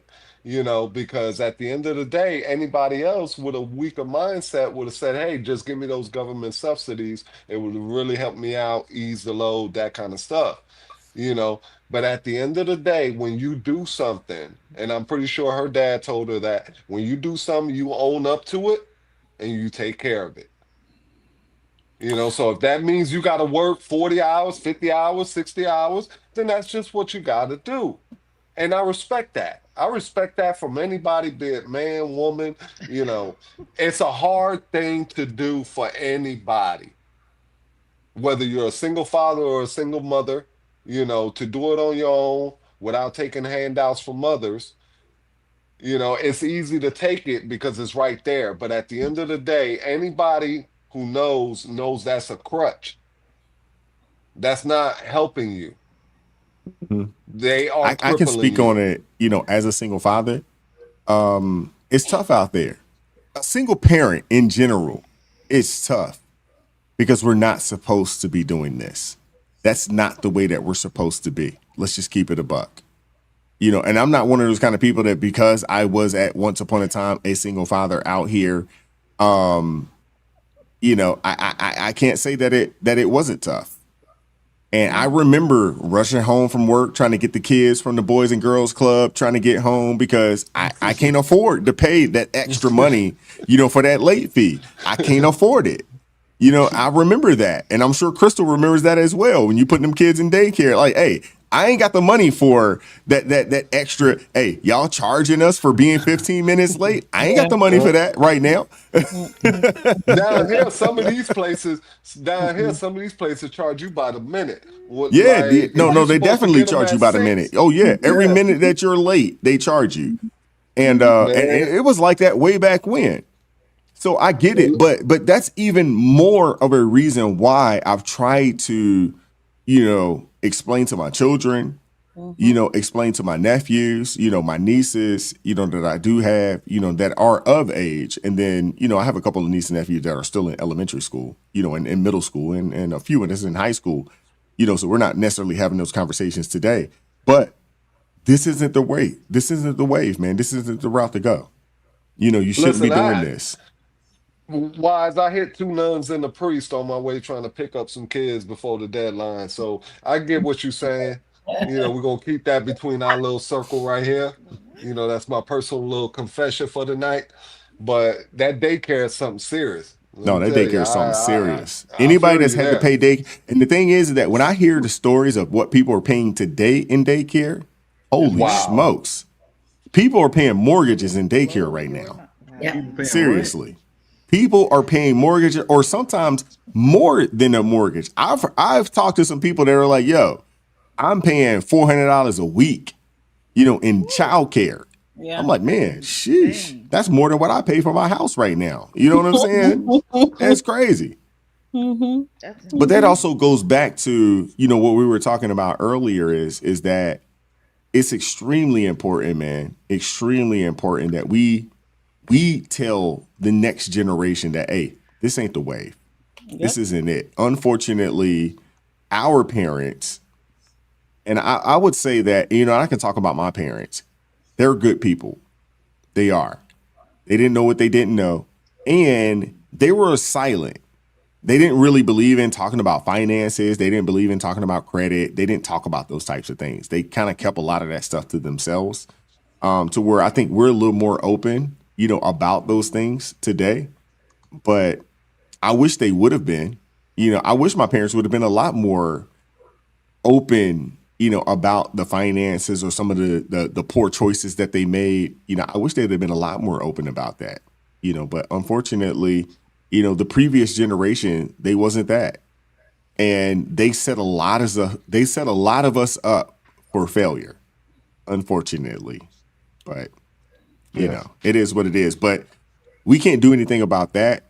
Those of us that are, this age now, that are, kind of middle age, when I say middle age, I mean those of us that are probably between the ages of 35 and 50. Is that considered middle age, Celeste? Is that considered middle age now? Yeah, probably. 35, 50. Is that considered middle age? Definitely 40. But yeah. At least 40, 40 plus, 40 to 50 is considered middle age. I think those of us that are willing to have these types of conversations, especially with our children or, with nieces and nephews and things of that nature, we're a lot more vocal and we're a lot more open, about some of the poor choices that we've made in life. And we're willing to explain to them like, hey, this ain't the way. This isn't how you should be moving. Wise, can I just add something real quick? Go for it. What's what Rolando was saying earlier when you were asking about the sex conversation with your kids.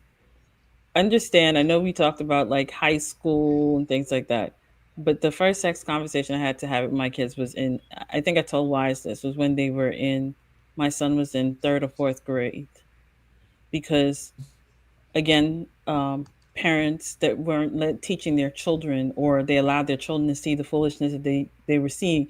The kids in 3rd and 4th grade, whatever grade they were performing activities in the classroom when the lights went out, and the note came home. The note came home to let the parents know what was going on.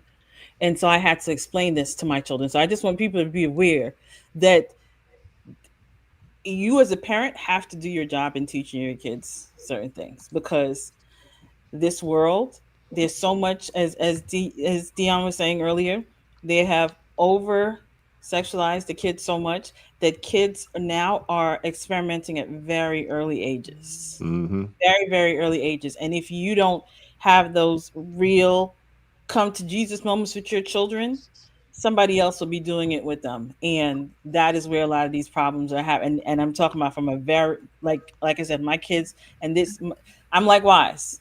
I look young, but my kids are 22 and 24. So that is way back when that I had to have this conversation with my kids. So just imagine what the kids have to deal with today. So I just want to just put that little bug in people's ear. If you have children, if you have nieces, nephews, have that kind of conversation so that they're prepared to face what they have to face in this outside world. Yeah, you're absolutely right there. And with that being said, I mean, we've been at this thing for a long time, man. This is awesome, man. Almost 4 hours. Sheesh. Last thing, just super quick. Go ahead, Spaces. Go ahead. Super duper quick. One of the things that I'm thinking about with these people talking about stealing from the grocery stores and all that. If they're anything like, if those stores that they're stealing from are anything like how Walmart moved out here in Illinois, they're just gonna move those companies out of their states. Yep. So this is how dumb a lot of people are. Food desert. Like, I'm gonna steal from the grocery store, and then the grocery store closes down, and now I can't have food at all. Now I gotta my breakfast, lunch, and dinner is McDonald's. Or you gotta catch the bus an hour away just to go to the grocery store and do some grocery shopping. Which is crazy. Wise, do you see this? Do you see this, Wise? Uh-oh. What's that? I already said. I'm not really sure exactly what is that, a brush or something? Hey, when your head looks like this, let me take my hat off, because some folks, I think AT was like, bro, I've never seen you without your hat before. Let me take the hat off. You know what I'm saying? Celeste, she seen me like this because there was a time when I would do all my videos looking like this. That's right. We don't know nothing about them brushes, man. I ain't used a brush on his head in years. Okay. Wise, I remember those days.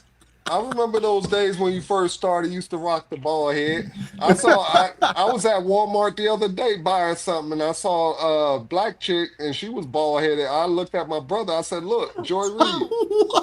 Oh no. Listen, I saw D Maria's comment in the comment section, and I'm like, girl, I'm with you. That brush.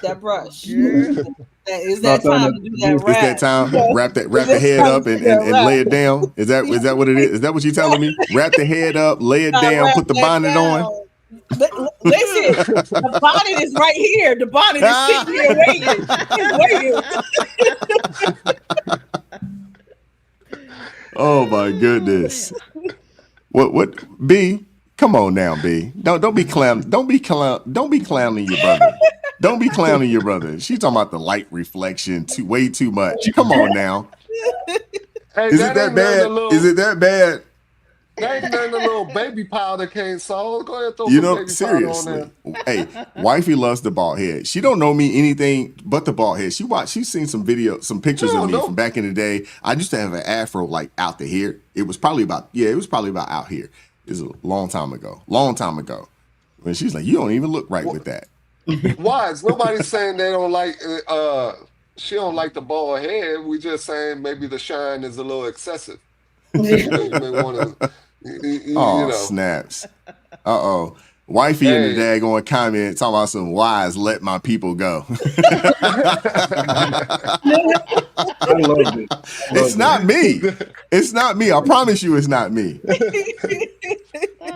Goodness gracious. Y'all are terrible. Y'all terrible. Y'all want to blame it on me. Shout out to LJ with the Dollar Super Chick sticker. And shout out to LJ with the $5 super stickers. Super chat says, Celeste is right. If you're not someone broke, the 50K guy wants no part. Okay, I'm assuming that's of her most times. I stay humble. I don't make that much. 50K is fine with me. Shout out to you, LJ. True. You still wanted someone that was 6 foot. You wanted the 6'6", LJ. You still wanted that, and you didn't want the dad bod. No, she said pre-Jesus. She said pre-Jesus LJ. I got you, girl. Pre-Jesus LJ. Pre-Jesus LJ didn't want she don't want the dad bod. Is she saying that she'll accept the 50K guy? Is that what she's saying? That's what I understand. From my understanding, yeah. I think she's saying that somewhat broke with 50K. The 50K guy wants no parts of her most times. I stay humble. I don't make much. 50K is fine with her. Yeah, so she's saying that 50K is okay with her. And the reality of it is this. A lot of brothers out there actually make a little more than 50K.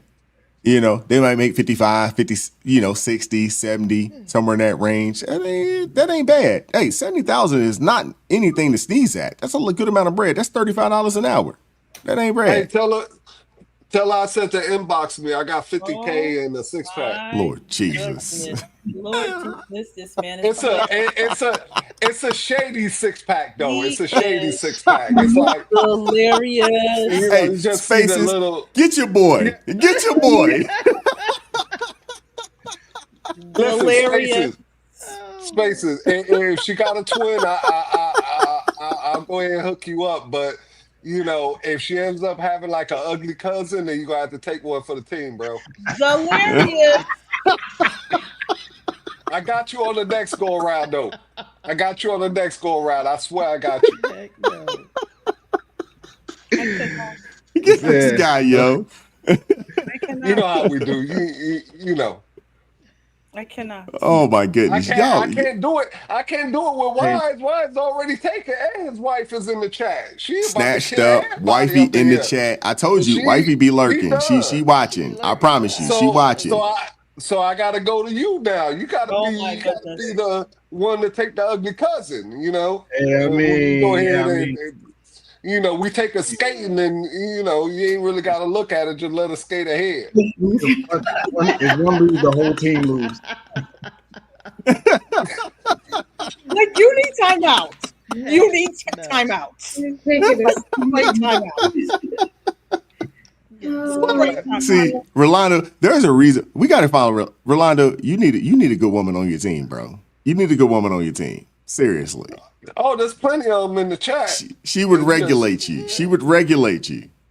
It just they want to take me to church, and I ain't got $2,000. You know what I'm saying? Money kind of shady right now, Wise. But when I get the 2K up, you know, I will go up there and buy a few prayers. Oh my goodness. Oh my goodness. Y'all are terrible. With that being said, we're gonna get up out of here, man. I appreciate you guys. Thank you guys for hanging out with us for almost 4 hours. I did not expect that this thing was gonna go 4 hours, but to be expected, when you start talking about winter is coming and you bring in Kevin Samuels, you gotta expect that conversation is gonna go 4 hours. You got to expect it. You got to expect it. Thank you guys in the chat, man. I appreciate you guys pulling up today. Shout out to all my ARP family members and, all my blues, man. Thank you guys very much. I appreciate you guys pulling up today and all the panel members, Celeste, Dion, my guy Spaces, Crystal, Beyond Labels, and shout out to Rolando, man. He always comes with the jokes, man. Wise, much love, man. Tell Space to inbox me so I could grab his information and we could go ahead and hit the town and, get them all tightened up. Hey, Rolando, I'm not. This ain't a setup for y'all to go out and chase these 304s. This ain't that. Clearly. Who said Clearly. 304s? Are you not learning anything sitting here, sir? Who said? Wise, why you getting me in trouble? Ain't nobody saying nothing about no 304s. Okay, we was gonna pick up a couple nice church girls, and go down to Popeyes and get a and have Bible study. Bible study. I ain't messing with y'all. Two-piece biscuit, extra honey. You know what I'm saying? That's gonna be read the Bible. Yeah, tell me y'all eat at daggone Popeyes without telling me y'all eat at Popeyes. Two-piece biscuit and some honey. Really? That part. Listen, that's gonna be grease spots all over Revelations. We're gonna be in that Bible hard. Y'all are terrible. We're gonna be reading every page. Oh my God. Hey, Yolanda, shoot me an email. Send the email to AskWise. Hold up. AskWiseToday@gmail.com. Shoot me an email. We'd love to have you on the panel. Shoot me an email. Rolando, stay away from the 304s, okay? Stay away from the 304s, man. Hey, they too expensive these days, man. They too expensive. Too expensive. Stay away. And I'm sure you've seen the videos down there, Atlanta, Houston, down there in Miami. Hey, the STD is running rampant these days, man. Steer clear. Listen, the 304s only get the physical. Crystal has my heart. You know what I'm saying? Lord. Oh my Lord. Lord. What? The heart is the one that matters the most. Where is Ashton Kutcher right now? We are being Crystal, are you saying that he has absolutely no chance? Crystal. He has no chance. Ashton Kutcher needs to pop out at this point. But he got the flat pack. Yeah, but it's vague though. It's vague. It's vague. Trip. Listen, he literally said the women with the big butts have a low self-esteem. I'm sorry. If you gotta buy butt, No, he was saying if you gotta buy it, not if you got it naturally. If it's God given, that's something different. Yeah, if you gotta purchase it, marks, we good. If you got them natural stretch marks, we good. If you got it attached, that's how you know they grow naturally. You know what I mean? You see them stretch marks. Ain't nobody just put a booty there one day. Put it on like a girdle. Can I get out of here quick enough? Yeah. Instead of putting it on like a girdle. You better look like marshmallow. Like a girdle? I'm saying really? That's look like a marshmallow with toothpick legs. Oh yeah, exactly. Like no. You know what? You know what? Thank you, Suge Shane. Don't none of them. They all need Bible study. All of them. Instead of the 304. All right. Just make sure you call me. I want to go to Bible study. Of course you do. Call me. I'll put on my Spanish accent for you. Call me. Y'all are trip, yeah. With that being said, we're gonna get up out of here, man. I thank you guys for pulling up today, man. Did I miss the shout out? I'm sorry. Did you miss the shout out? I think I did. Yeah, you did. Miss the shout out? Oh, sorry. Yeah, because my everything is dying at this point. So. Oh, no worries. All righty. With that being said, we're gonna get up out of here, man. Shout out to Celeste. Y'all go check her out. Celeste_Duffy. We're trying to get her back in business, but she is back in business on this side of things. You know what I'm saying? She's doing what she do over here. She'll be back here on Friday for ARP in the morning, and y'all know the panel show. Can I shout out real quick, Wise? Go for it. I missed it. Sorry, I missed it early because I was switching everything around.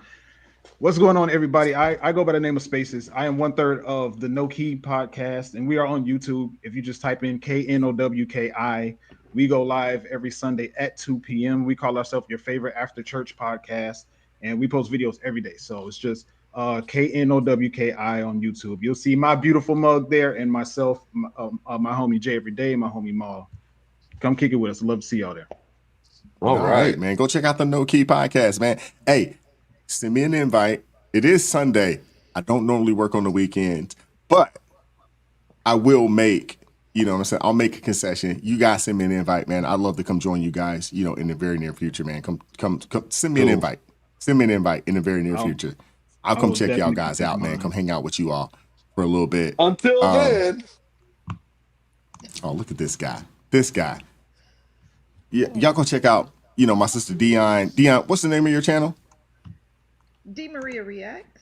D Maria Reacts. Go check her out over there. And Crystal should be back here on Friday for ARP in the morning, the panel show. Yeah. Y'all already know what time it is. You know, it's one of the livest panel shows, you know, in the, you know, out here on YouTube. A lot of people tend to love it.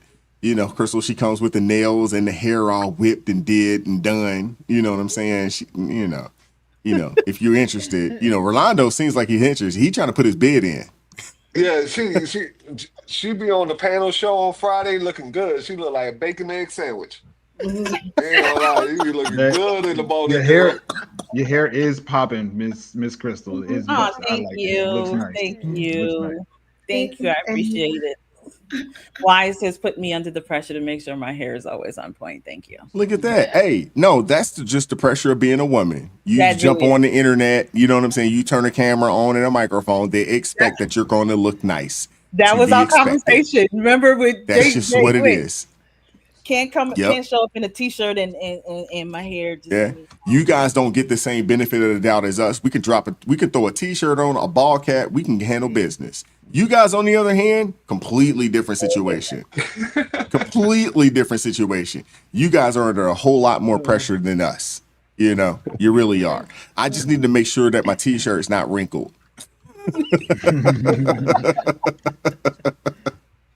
That's it.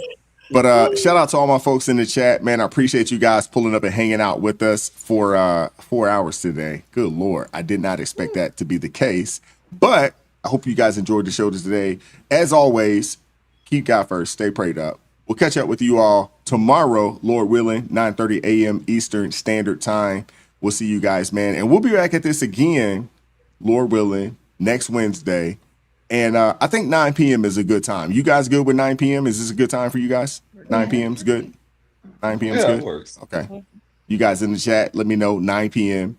For some of my folks on the West Coast, we got a lot of West Coast folks. That's 6 o'clock for them, so it's not a big deal. And for Melissa, it's even earlier for her because she's 6 hours behind us. She's out in Hawaii or whatever the case may be. So it's even, you know, I think it's 3 o'clock in the evening or in the afternoon for them. So that's solid. But thank you guys, man. I appreciate you guys, man. We'll catch up with you guys tomorrow, man. God bless you guys, man. Take care. Peace.